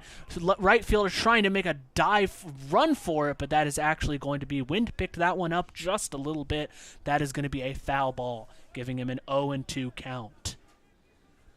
Peter Hansen, he made some great contact on that one. Nearly had me standing out of my seat for just a moment as the right fielder ran with every inch of what he had for that one, but that one just manages to be a foul ball to the right side. That could have been huge for Bradley if it managed to stay fair. As here we go, 0-2 count. 1 out here in the inning. As that ball just a little too much to the outside. Catcher has to get on top of it, stop it from getting behind him, which definitely would have almost certainly sent a run home. 1-2 count now here for Peter Hansen. As he gets ready. Puts that leg up, the windup and the throw. He swings at it, makes some contact with it. That is going to send a run, maybe 2 home. That is just going to send 1 run home. 8-3 Bradley, as that is a single from Peter Hansen to maybe keep their hopes and dreams alive. 1 out here in the top of the 9th. Bases still loaded. Down by 5. 1 swing could make it a 1-run game. It's far from over. Absolutely. Voigt, Mitch Voigt, you just got to put that hit right behind you. You know, that kind of thing happens. Pete Hansen, solid hitter. As Carson Hussman steps up to the plate. He is 1 for 4 on the day. Here's the windup and the pitch right down the middle. That is going to be strike 1. That looked a little bit high to me. I'm kind of surprised. Yeah, I will actually say that was. Now thinking back on it, I'm just like, wait a second. Regardless, Here's the windup and the throw. 0-1 count. Swings at it, makes some good contact. He is going to tap third base, and he's going to try to make the double play at first. He is going to be called safe. That is going to send in another run for Bradley, but that is give them their second out of the inning. Now an 8-4 game. Runners on first and second base. That was a valid trade for the Wolverines. Definitely Surrender one run in a game like this to get the out. Yeah. Not a concern. No, I would have to agree. As Jackson Chatterton steps up to the plate, he is 1 for 2 on the day. My stat sheet has just stopped updating, which is frustrating. Can't tell me who is what his stats are on the day. But he is, as I said, 1 for 2 as that first pitch is just a little too outside. 1-0 count, 2 outs, runners on first and second. Bradley down by 4. Chatterton ended up getting that run, too, Indeed, on he the did. drop third strike. Here's the windup and the throw straight down the middle. Catches Jackson looking. Does not swing at it, as that is going to make the count 1-1. It's that wind, that cool wind. I'm feeling it blow into this press box. I'm sure these players are maybe a little bit ready to go home. Maybe start warming up. Here's the windup and the pitch. 1-1 count. He makes some good, decent contact on that, but it is going to go straight to the first baseman who touches the bag at first. That is going to be the final out of the game. Michigan Wolverines persevere over the Bradley Braves with a final score of 8-4. That was excellently played game. The Bats needed a couple innings to really start warming up, but once they did, they were out there shining. They were cooking with gas. Pitching making a huge difference, not letting Bradley take advantage of a lot of those scary scenarios. As I said, final score 8-4. What are your final thoughts, Adam? It wasn't always a pretty win. A lot of mistakes left on the field for the Wolverines, but it was enough to win. Yeah. That'll bring Michigan to 4-game winning streak against Bradley, dating back to 1984. So close to 40 years since Bradley last beat the Wolverines. We'll see about Sunday. No games tomorrow. Keep an eye on the weather. Yeah, keep an eye on the Michigan baseball website. See what ends up happening as the Wolverines advance to an 8-9 record here on the season. As you said, I definitely would agree. Maybe not the prettiest win, but a win regardless. Thank you so much for listening to WCBN Sports Radio. I'm Ryan Dolson, and for Adam Bressler, have a good night, happy St. Patrick's Day, and go Blue.